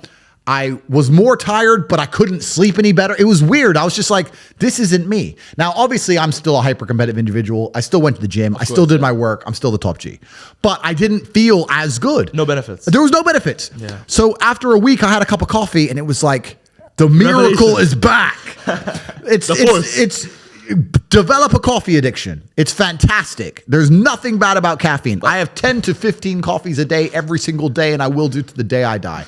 And just to finish off for my vices, coffee is not a vice. I want the caffeine. Smoking's not a vice. I want the nicotine. These are drugs that I believe are genuinely good for me. The only vice, I guess, is alcohol. And although it looks like in some of my videos I drink a lot, that I can drink a lot. I must have the genetic disposition. I can outdrink almost anybody on the planet. I don't truly drink very often. And you don't get drunk. And I know I'm a professional. So for me to get drunk, it has to be a controlled, closed environment, or I have to have a security team. I will not get drunk in open. Never. It's either in my house with armed guards outside, or it's on a yacht, which it's on a yacht, which is in the middle of the ocean. Or it's very difficult for me to get drunk because I don't like to lose control of reality like that. And 9 times, in fact, not 9.999 times out of 10, if I'm drinking, I either have a weapon on me or somebody next to me does. That's crazy. Yeah, but I think you're talking about coffee, but I'd say the one bad thing was like the problem is the more you have, the less effect it gives you. So then the more you need to have. Well, that's what you think. Right. You think it gives you less of effect, but when you quit it, but your body builds a tolerance. No, it doesn't. To it. Nah. I stick to the base. I have 10 to 15 coffees every day. That's what I have every day. It's the same number. And I don't think I've built a tolerance to it, because when I stopped drinking it, I felt the difference. So I know that it's doing something. Yeah. It does something. I quit. It was only 2 weeks ago I did this 1 week no coffee thing. It was garbage. And I did it because I thought, you see these idiots online. They're like, take cold showers, don't drink coffee, read books. I knew they're full of shit because none of them have anything. They're all brokies. Yeah. And if I were to ever meet any of these people in person, these self-help gurus, I could grab them by their necks and I could wring them to death. I know that they're not men, right? Yeah. I could destroy all of them. So I'm not interested in really talking to any of them, but I thought about the coffee thing and I thought, well, my entire reality is caffeinated. Let me try life without it. And it was terrible. Yeah. Coffee is a gift from God. Caffeine is beautiful, as is nicotine. Ingest as much as possible. And for any doctor who says that it's unhealthy, meet me in the cage and we'll talk about health. Because if I can still beat the shit out of you, then I don't want to hear your opinions on health. Health, yeah. Because I think I'll do just fine against any doctor who said coffee is a bad idea. So, you talk a lot about gym. There's a lot of, maybe you'd say like top Gs or like big people who have made it in life, career-wise, money-wise, who have never been to the gym. You look at like, for example, someone like Elon Musk, like quite chubby, or like, for example, not like he was a good person, but like Pablo Escobar made a lot of money, big fat guy. A lot of the people who've made a lot of money. I love gym. Yeah. I believe it's like really good. I go almost every day. Yeah. But for like 2 years. But like, what about these other people who made it without? Yeah, firstly, I have nothing bad to say about Elon because Elon's top E, right? I got to show respect where it's due. Top G, Elon. Yeah, he's top E. But I think that a strong body is a strong mind. Yeah. I think that going to the gym is important for your mental health. It is for me anyway. I train absolutely every single day. I am not on any kind of steroid. I'm not on TRT. I'm not on testosterone replacement therapy. Yeah. I'm not on any kind of pill. I don't even take creatine. I don't take protein powder. Nothing. And a lot of people don't believe that about me. A lot of people say, oh, you know, because there's pictures of me where I'm a big guy. Yeah. You know, I look a bit skinny in a shirt, but they look at me without a shirt on. They're like, wow, you're big. What are you taking, You're bro? ripped, yeah. What are you taking? I'm like, What's your cycle? Coffee, cigars, a lot of meat, and hard training. Yeah. And I'm 35 and I've never had a single injection in my body ever. God is my witness. And I say this on podcasts because there's some people who believe I'm not natural for some reason. And it's kind of a compliment. But they believe I'm not natural. And I say this now openly. So if I ever get busted doing these things, you can sit and call me up on it. True. I mean, Logan Paul is a steroid head. He's a big, I've told him before I'll fight him if he can piss in a cup, but he can't because he's massively addicted to steroids. Me and him were back and forth. It's a long story with him. And he was kind of cool. And then when the Matrix attacked me, he cucked out and became a complete But like he's talking about a boxing match. Yeah, you have to pass a drugs test. Because if I start taking drugs like you are, Logan, I'll be an animal. I'm God's favorite, right? I'm an animal already. Imagine I was taking drugs on top. Jeez. I'd be an animal. So he's sitting there injecting himself to just get a little bit of muscle. But I never take anything. I've never taken anything. And I say that God is my witness. So I just train hard. And I only train for maybe 45 minutes to an hour each day. Every single morning is one of the first things I do. I wake up and I train. And what's amazing is I never feel like doing it. Bro. I never want to do it. I wake up and I have work to do. My phone's going off. I got a busy day. I have to do stuff. I'm in a big mansion. There's a Lambo outside. Yeah. There's a nice pool. There's 3 chicks in bikinis chilling. Yeah. They're like, hey, breakfast is ready. And I'm like, nope. I'm going to train. And I don't want to, but I still do it because that's the part of being a man. It's doing what you don't want to do. Yeah, no, I totally agree. So I want to ask you now. Give me a few stories. I love your stories. Craziest story involving a girl, craziest fight story, craziest thing you ever saw, and the last one, if you can give me a crazy story which you've never mentioned before, ever. All my stories are very long. That's the problem. They're all like they're all like 30 minutes long. They're podcasts of their own. They're podcasts on their own. What was the first one? The first one was craziest story involving a girl. I've told this story before, I think somewhere. You have to find it. It was when I first went to Romania. I was in a town called Constanta, and there was a girl there who I met who was truly beautiful. She was Ukrainian, and to tell the story properly is so long. It takes half an hour to get the context. Okay, should we skip that one then? No, it takes half an hour to get the context, but basically it's the story of how me and her were talking, and she was trying to get information out of me, and I was paranoid and didn't want to give her too much information, but she liked me and I styled it off, and I worked out that she was working for the club and she was getting everyone to spend a whole bunch of money all the time. And I'm the only guy who didn't spend money on her, and we ended up having a summer of love. But it's an interesting story when it's told properly in its entirety. Yeah, because it's weird. It's a strange one, yeah. And I tell you what we should do. I'll tell the overview of all the 5 stories, and then we'll, in the comments, to people who want to hear which story they want to hear the most, I'll do a nice 45-minute explanation of the story in depth. So the craziest story involving a girl was her, but she was a very interesting case because it showed the power of female manipulation. In fact, I've changed my mind. I'm going to tell the story. So I'm in Constanta, Romania, right? I'm in Romania. I was there. This is maybe 8 or 9 years ago. At the time, there weren't so many foreigners who went there. I was in a club, and there was an absolutely beautiful girl, and I went over to her and said, hello, it's nice to meet you. You're absolutely gorgeous. And start talking to her back and forth. I said, can I buy you a drink? And she said, yes, I'd like this bottle of champagne. And at the time, I didn't have the kind of money I had now. So I said, I'm sorry, I'm not going to buy you a bottle of champagne. I don't normally drink champagne. I've bought this. I like beer. Yeah, I didn't say beer, but I styled it off. I said, so you can't really say that, right? So you have to be smooth about it. I was like, champagne. We should enjoy a bottle of champagne together one day, but I'm about to leave. I just want to come say hello. So we'll do it sometime in the future. You have to be smooth about these things. James Bond, right? Because I didn't want to buy a $1,500 bottle of champagne. Yeah. So I styled it off, got her number, left. We're texting back and forth. She seemed like a really nice girl. Absolutely and utterly beautiful. My standards are ridiculously high because I'm not a peasant like everybody else. I'm only associating with women. I heard only blondes. I can have anything I want. And I kind of like when they all match. So I live with very, very high standards. So she was truly beautiful. The next day I met her, we had lunch, and again, she tried to kind of hint at this drink, and again, I styled it off. That night I saw her on another man's table, and they were buying all this champagne. And I was kind of a little bit annoyed because I thought I bagged like a really beautiful girl, and she's now on this table, and all this champagne's coming. It's like, whatever, it is what it is. I left it. I still text her a little bit back and forth. And it became this running joke. She was like, why won't you buy me a single bottle of champagne? You're a man. Why won't you buy a single bottle of champagne? And she was also she was quite inquisitive. She was like, so what's your job? What are you doing here? She was trying to ask me lots of questions, and I wouldn't answer any of them. I'd always style it off with a clever answer. Yeah. Like, what's your job? It's like, oh, I'm a priest or blah, blah, blah. So, yeah, we ended up becoming really good friends throughout the summer. And eventually she came open to the fact that she's there specifically to make men spend money. And she had a script, and she said, you're the only, when she drunk a little bit of champagne that night, to be fair, she was a little bit drunk. She said, you're the only man I've ever met who didn't, you're the only man I've ever met who didn't follow my script, Andrew. I said, what's the script? And she showed me it was Facebook at the time. She showed me in her Facebook inbox, the man would get her number. They'd meet the next day. Then after about 2 or 3 dates, she'd say, I can't fall in love with somebody who lives far away. Last time, I've only been with one man in my whole life. Last time I was with a man like this, my heart was broken. And she'd copy and paste this long message. The guy would start begging for her back. She would wait about a day and a half and then hit him back and go, okay, I'll come meet you, but I don't want to come on my own because I'm falling in love with you. I want to bring some friends and we'll go to this place. And they'd go and spend more money on more girls, more champagne, more meals. And it was this script, and every man was falling for it in exact order, and it was copy and paste messages, and every single dude fell for it, just chasing this girl, promising her anything, taking her and all her friends to whatever place she needed to go that day for the commission. And this is like 8-9 years ago. And she said she was making like $20,000 to $25,000 a month in commissions. And she's some Ukrainian chick. She's like 19. Like bought her family a house. Wow. But like literally enriched her family off the back. Yeah, top G. Yeah, she was absolutely amazing at manipulating. But it just showed how stupid men were. Every single man was falling for the same trick, all of it, head to toe. And after that, we got a bit closer, and she was we fell in love, let's say.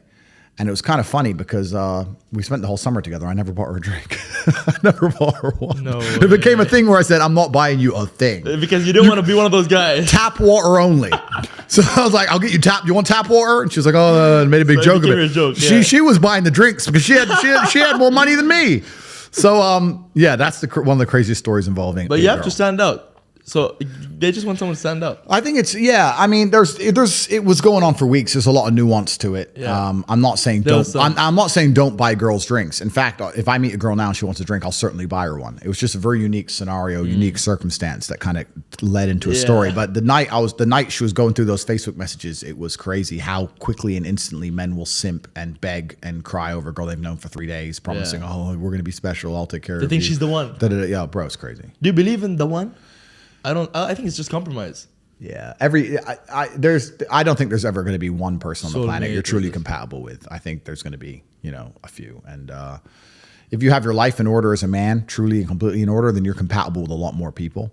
I think that if you're a man and you're struggling to find somebody you're compatible with, that's probably because you're a loser. If your life's in order, then you're compatible with a lot of women. Like me, for example, I don't need a woman to mother me. I don't need a woman to motivate me, to tell me to stop playing video games. I don't need her to do anything for me. I need her to be happy, positive, protect my spirit, pray for me, maybe little things, make me a coffee, some kind of small gesture. But my money's right, my motivation's right, my life is right. And if she is associated with me, by proxy, she's going to have a fantastic life. I can't fly on my jet and put her on an easy jet. Yeah. Like, she's going to end up on jets. She's going to end up in the 5-star hotels. She's going to end up not having to worry about money. She's going to end up in the best restaurants. Yeah. By proxy, she's going to have a very fantastic life. So you'll find that if your expectations of a woman are for her to be happy and you have a lifestyle that makes her happy, a lot of women are pretty happy, and you get along with basically all of them. It's kind of amazing how that works. It takes a very special type of character to still be dislikable in those kind of scenarios. Whereas if your life is less perfect or your reality is less impressive, then you need a girl who's happy to be bored and then it becomes harder. Yeah. But I don't have any of those problems. Craziest fight story. It could be street or in the ring. Yeah, I can't tell the story of. All right, I'll tell a very rough version of it. It's exclusive. Yeah. I'm gonna miss a lot of details. I was about 24, I think. And I can't say why, but I had a problem with this guy, and we were arguing. Sorry, wait, was this during the kickboxing time? I was kickboxing, yeah. Okay. But I was also, kickboxing doesn't make money like boxing, right? When you're kickboxing, I was like one-time world champion. You're making like 30, 40, 50 grand to fight, but you're fighting like twice a year. And I mean, towards the end, I was getting 5, 6 fights a year and I was doing better. But when you're fighting like twice a year and you have to pay your coach and your taxes, you're living in London, you're not rich. So I was making some money on the side, and I had a disagreement with this guy, and we were kind of texting back and forth, and he stopped replying to me. He totally stopped replying. Cold. That was it. And I was like, okay. And I texted him a few more times, and he totally stopped replying to me. And about a week and a half later, when I was walking to my car, he tried to stab me.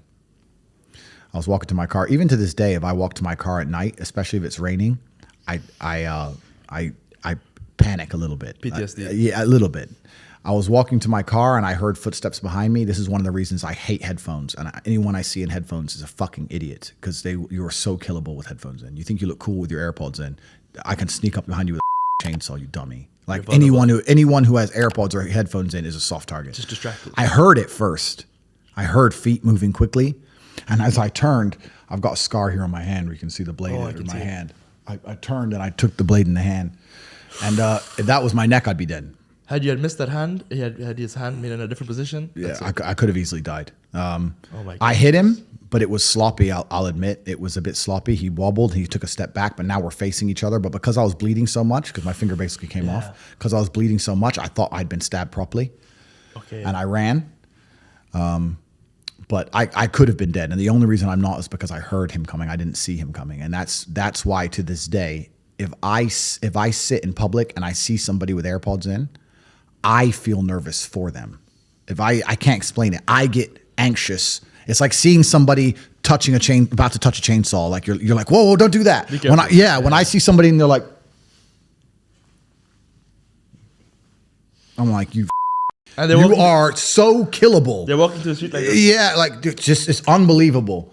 Because I heard it coming, and if I walk to cars at night on my own now, especially if it's raining, I have to check back and that thing. So that was a story. But that's not a fight. That's the thing about the real world, is that the real world is violent, and you'll often see that the idea of fighting is misunderstood. Even now in the war in Ukraine, I guarantee most of the men who got killed were never in a fight. You're doing your job. They never saw it coming. You didn't stand a chance. They didn't even know they're dead. Right? You're doing your job and bang. Yeah. Very few were in a fight and then died. Yeah. Less than 5%. The truth is about the world and violence is that there's very rarely combat. If he would have got me in my neck, I was a world champion kickboxer.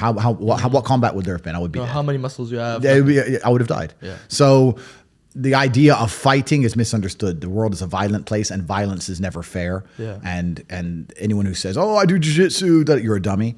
Because if somebody wants you dead, they will kill you. They will kill you. And I'm lucky there was only him. You know, like nowadays they come in groups of 10, and then you die. Yeah, 100%. That's it. You will die. And that's why I am the way I am, and that's why I also understand there's not a man on the planet who I couldn't get if I didn't want to get him. If somebody hurt my family, I could get him. There's not a man on the planet I could not get. And I know, and I also know there's men in the world today who are thinking we'll try and get Tate. There are groups of men who wake up each day and they don't want me to breathe anymore. And you have to anticipate that and do your very, very best to prepare for that.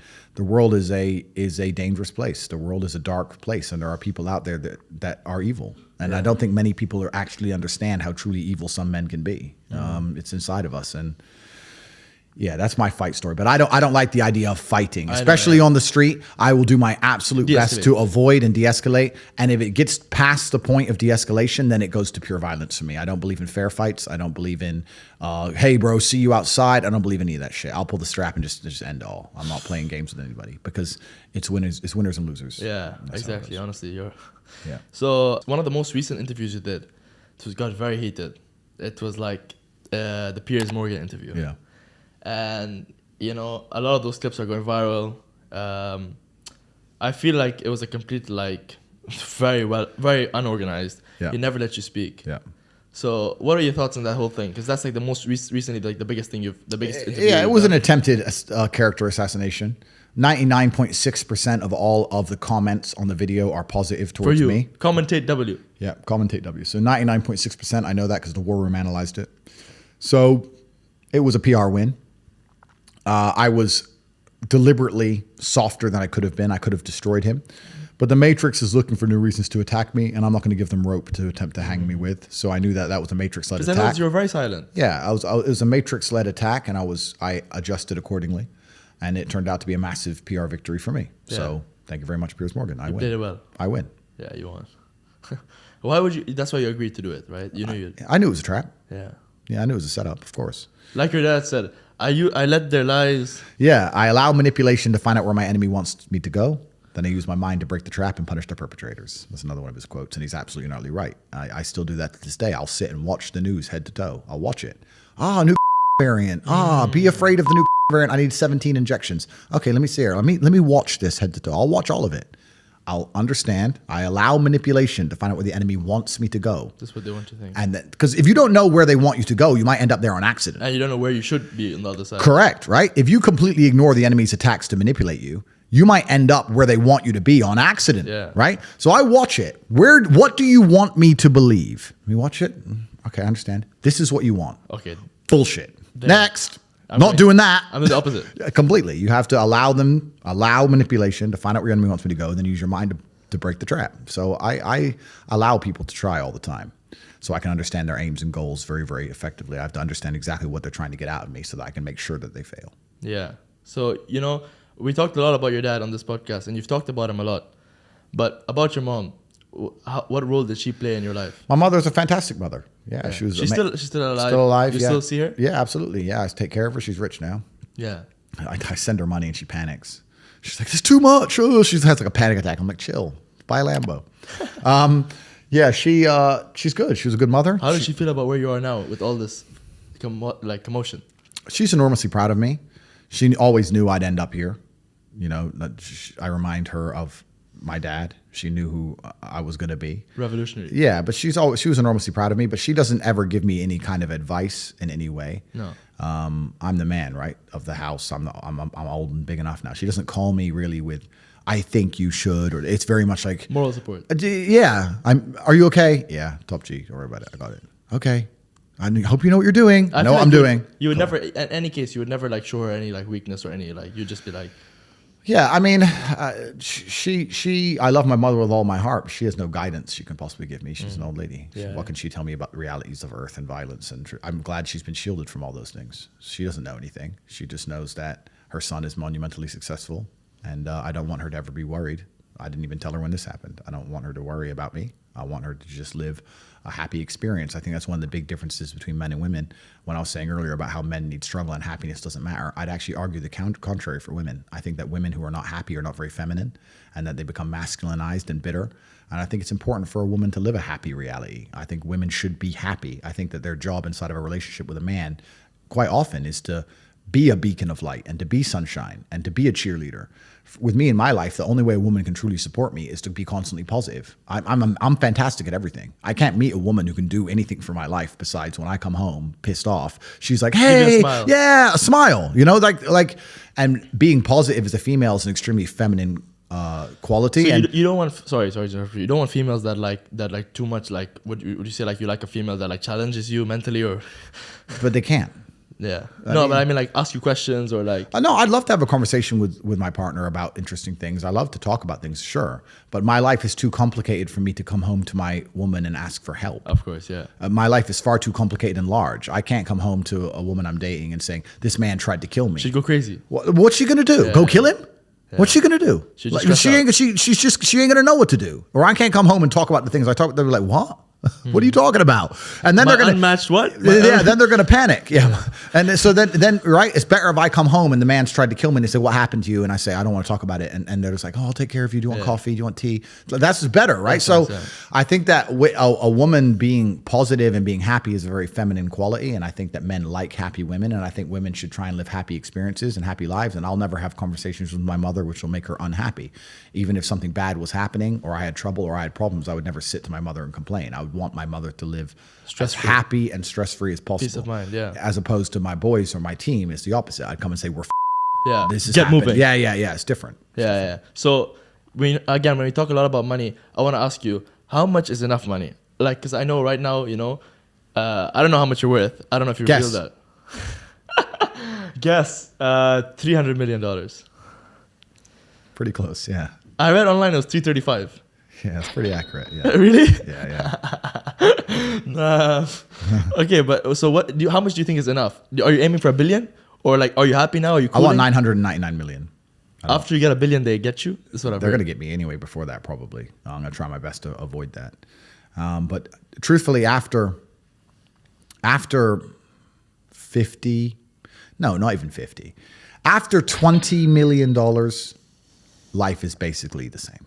If you don't want to buy a jet and you don't want to buy a yacht, you're never going to need more than $20 million, really, because there's nothing to buy. And you can rent the yachts and the jets. You can charter yachts, you can charter jets, which is probably smarter anyway. I had a jet. I owned one for a few months and I sold it. And the reason I'll never buy a jet again. They can track it. All these on Twitter are tracking them. That's Top what- G's jet. I'm not having it tracked. Bernard Arnault, the LVMH guy, he just sold it now. Because I don't want everyone knowing where I am all the time. Yeah.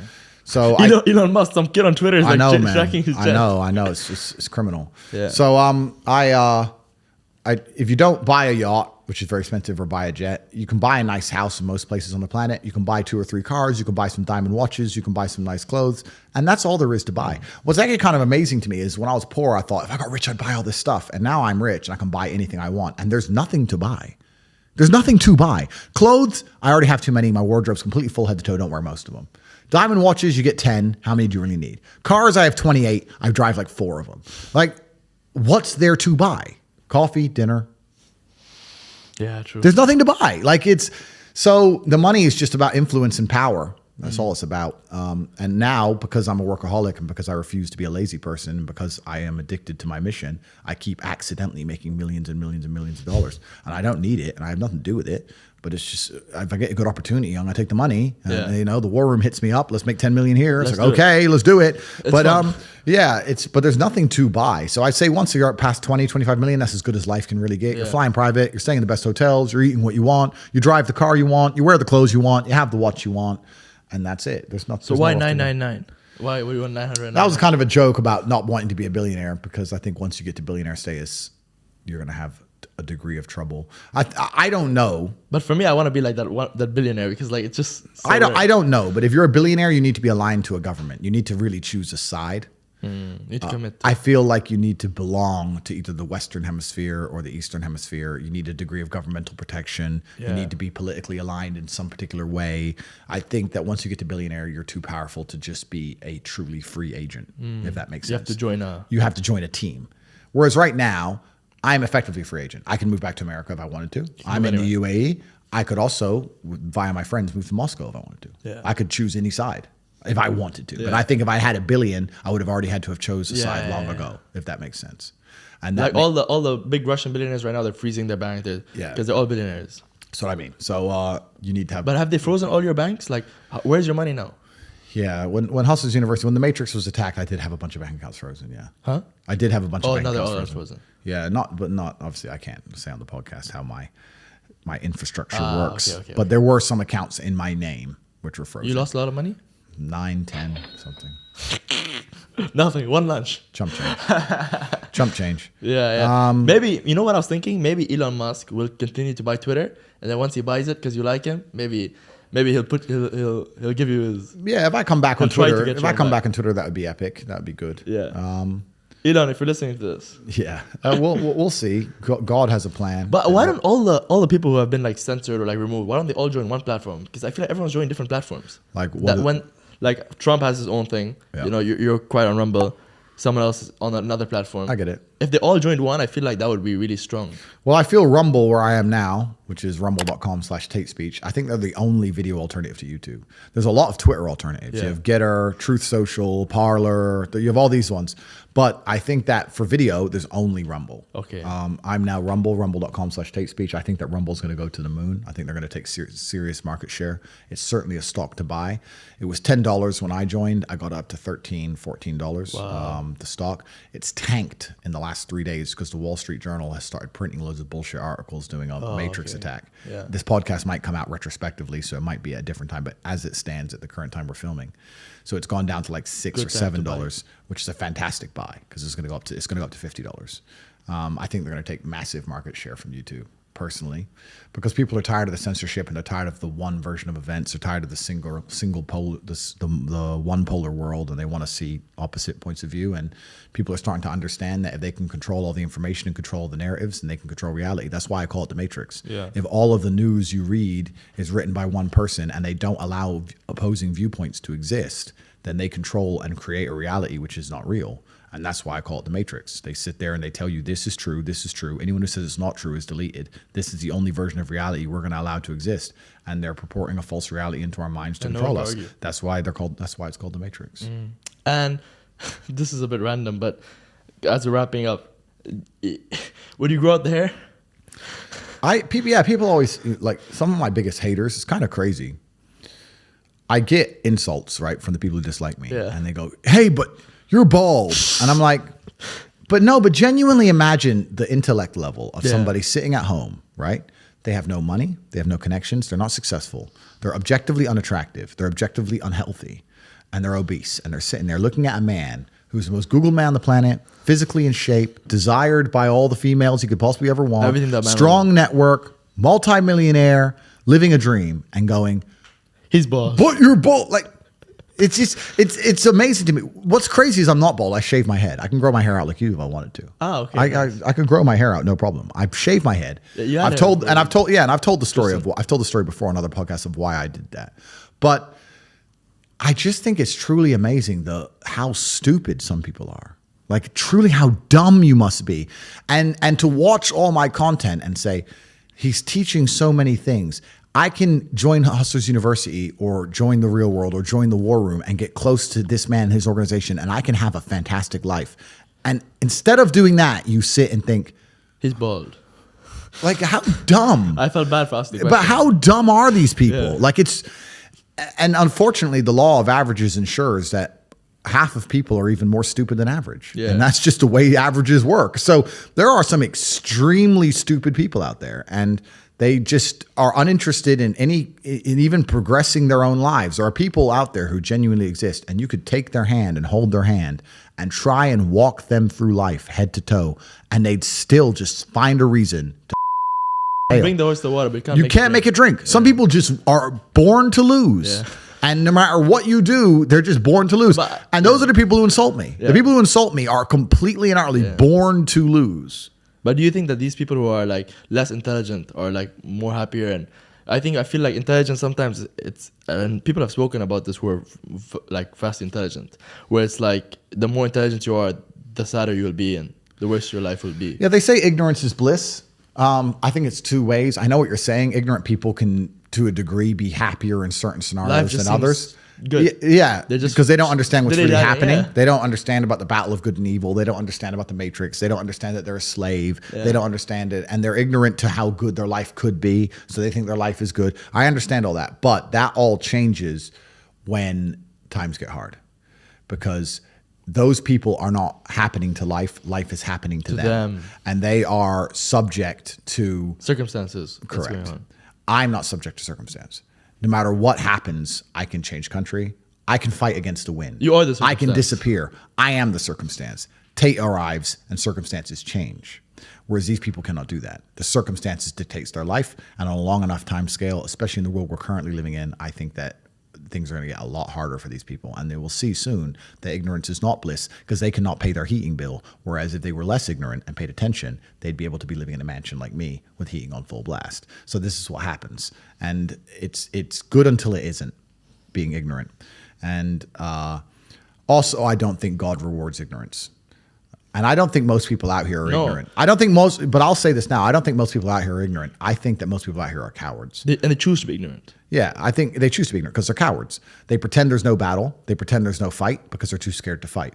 But most people out here understand everything I say is true. Most people out here understand that there's the shaitan and evil is being forced upon the youth of the children, being youth of the world, and they're trying very hard to destroy society at a fundamental level, and they want to enslave all of us. And I think most people know that, but they're just too scared to say it and too scared to fight against it. So they pretend they don't know it because they are cowards. Ignorance is not our problem. Cowardice is our problem. And I'll say one thing. this battle that we're currently embroiled in is not a battle that anybody can avoid. When God and Satan themselves decide to fight for the morality of humanity as a whole, it's a monumental fight, which is one of the largest fights that has ever taken place anywhere in the known universe. And it's not something you can just hide away from. You can't be an ostrich and put your head in the sand and ignore the two titans of good and evil fighting. You have two choices. Either you understand what's happening in the world today and you're on the side of good and you're fighting against the Matrix, or you've accepted all the Matrix programming to pretend that there is no battle, and then by extension, you're going to end up fighting against your own mind. Yeah. And you're going to be in a fight either way. Your mind's either right and you're fighting externally against the enemy, or you've accepted the Matrix programming and you're sitting there fighting against your own depression, your own anxiety, fighting against your own struggles inside of yourself. You're going to fight anyway. There is no way to avoid this. So you have to make a decision. Do you want to have control of your own mind and control of yourself and fight for God and fight on the side of good against evil? Or do you want to accept the evil programming, fall down a hole of degeneracy and fight against yourself and self-destruct and implode? That's your choice to make. But I think the intelligent choice is to fight against evil. Yeah, no, but definitely, I definitely think that was right. And on a last note, like, I wanted to ask you actually real quick, 2 questions. Sure. One about the tattoos. Yeah. If you could explain them. Yeah. And number 2, I heard I saw some videos that you dabbled into making some music. Yeah. I mean, it was funny. Yeah. You want to comment on that? Yeah, so I have one tattoo. It's a snake. It comes down here. It's a snake. And we have like a Japanese samurai mask. I'm the cobra. The mask is like my father guiding me towards battle. That's what this tattoo was. I had it done in Thailand quite a long while ago. While he was alive? Yeah, he was alive. It took me three 12-hour days. It was pretty boring. I just sat there and drank Chang. Just drinking Chang, getting my tattoo. When it was over, I never even put any cling film on it, nothing. I just went straight, started jumping in the pool, jumping in the ocean, riding motorbikes. So I just left it totally, was fighting with it. Everything was totally fine. So that was that. Music, yeah, I was messing around with music for a while. I only did that because I knew a guy who wanted to be a musician. And I'd meet him and say, how are things going? He'd go, bro, nearly finished my song, gonna finish my album, and we're gonna make a lot of money. I was like, cool. 6 months later, I'd see him, how's things? Hey, bro, almost done with the album. I was like, it's been 6 months. An album. Yeah, but you don't understand. You gotta mix the track. It takes time. Mixing a track. Okay, we have computers. What, 10 minutes? Okay. Two days. It's been 6 months, bro. Like, and I'd sit to him and say, it can't take this long. You're just smoking weed. You're not working. And he's like, no, you don't know. So I thought, okay, I'll make a track. So I made a song. I wrote some lyrics and hit a guy up, got a beat, got a mic. I know I'm not talented. Yeah. Talked, blah, blah, blah. I made a song in 2.5 hours. And I started releasing these songs I made in 2 hours. And it was just to spite that guy, just to teach him a lesson about how speed works. It's funny because obviously not because of my musical talents, but because of my influence everywhere else.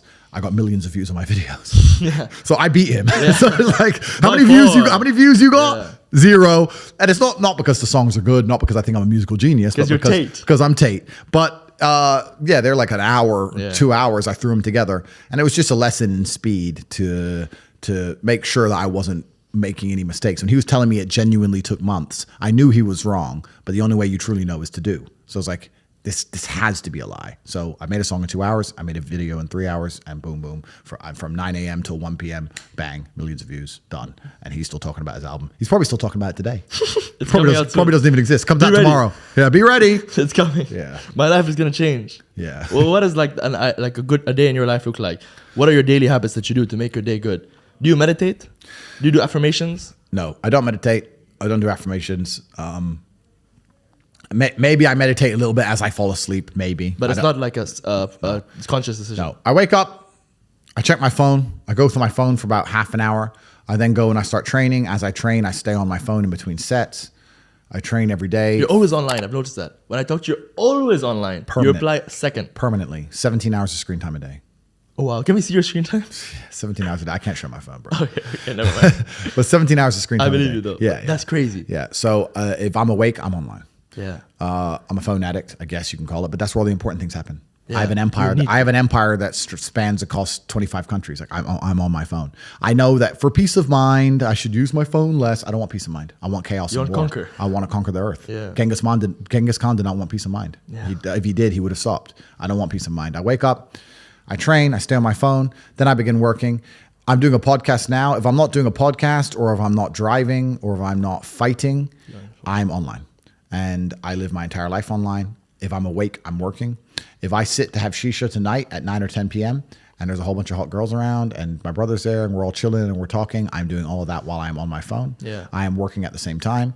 I can easily sit and manage a multi-million-dollar empire and talk to some bimbo at the same time. Yeah. I'm not an idiot. It's not hard.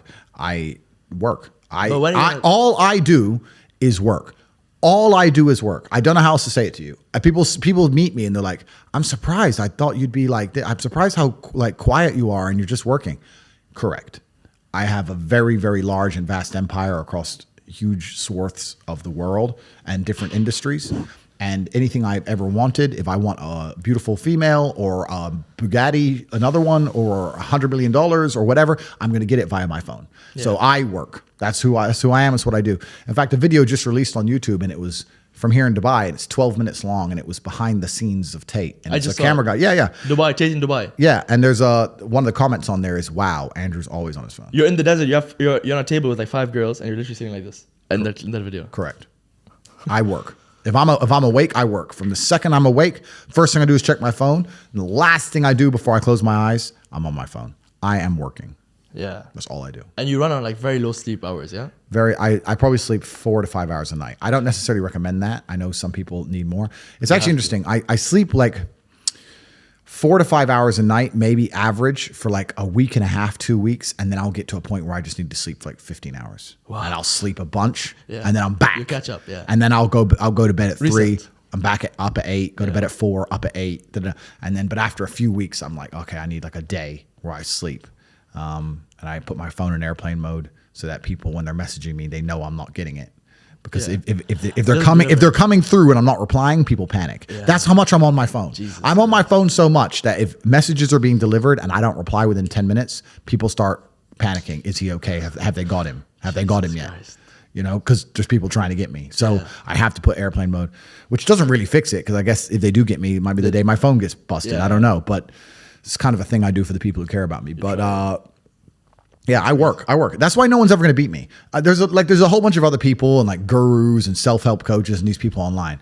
None of them have been through the things I've been through. Most of them are still kids. Like I don't even know how old you are, and I state I'm this. 20. Okay, 20, perfect. So I state this with absolute respect. You don't know shit about life till you're 30. You just don't. You haven't lived enough. Yeah. You can be smart, but you can't be wise. Yeah. Anybody who's taking advice from a 25-year-old on the internet, you're a dummy. Because at 25, I was stupid. That's why I'm not giving advice. I'm interviewing you. Correct. But at 25, I was dumb. And I'm the smartest man on the planet. Yeah. So like if you're sitting here and you're watching some guy's videos and just Google his age. Don't listen to none of these people, right? They can have opinions. They can be entertaining.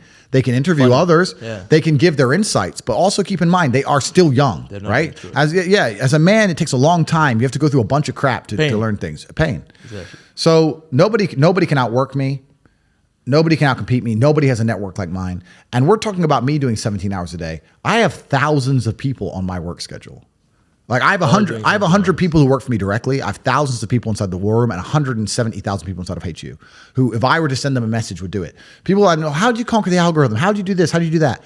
The number of hours of work which is done per day in the name of Tate is immeasurable. It's incalculable. It's 5,000 people. Well, let's do the math. 5,000 very competent men doing 17-hour days in the name of Tate. No one's ever going to beat me.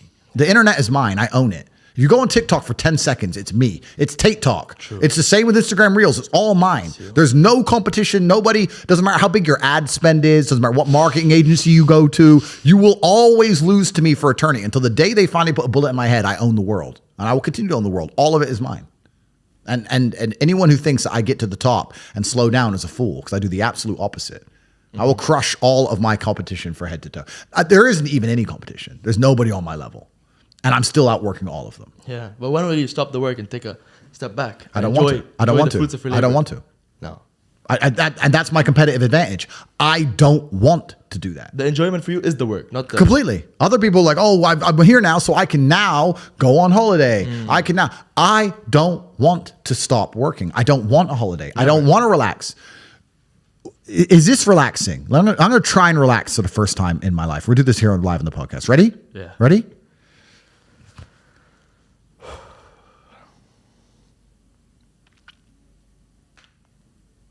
Am I supposed to want to do that? what was that? What was it? Like, what is that? Is that it? Is that the dream? Doing nothing. Is that the goal? Like, and if I'm not on my phone, my brain is preoccupied and anxious about what's happening on my phone. So it's better to just be on it. Like, I don't want to relax. I don't want to stop. Ain't no rest for the wicked. No, I don't want. I don't want to stop. That's why nobody will ever beat me, because all these other people, they want to take time out of their life. They're working to relax. They're working to relax, or they want to go on a date with that. I'm at the point now where I'd look at a beautiful woman and go, I can go on a date with her and she's absolutely gorgeous and perhaps we'll fall in love and it'll be great. But you know what? I'd rather work. I don't want to be off my phone. Yeah. I don't want to date girls. I just want to conquer the earth. I don't care about anything else. So that's why I'm always going to win.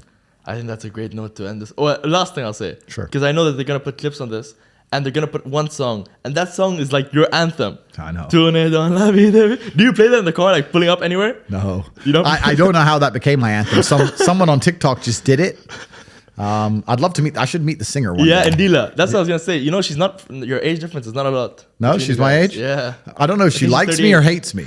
She might love me. Yeah. She might hate me. I don't know which one it is. Yeah. She'd love you because you made her songs viral, but then if she likes your image. She might be inside of the matrix with her mind. I you don't know. Make a Tate special of that version. Yeah, maybe I'd like to meet her one day, but I don't know how that became my theme song. Someone started it and it just became my theme song. And you never listened to that in the car, like pulling Never. up. No idea.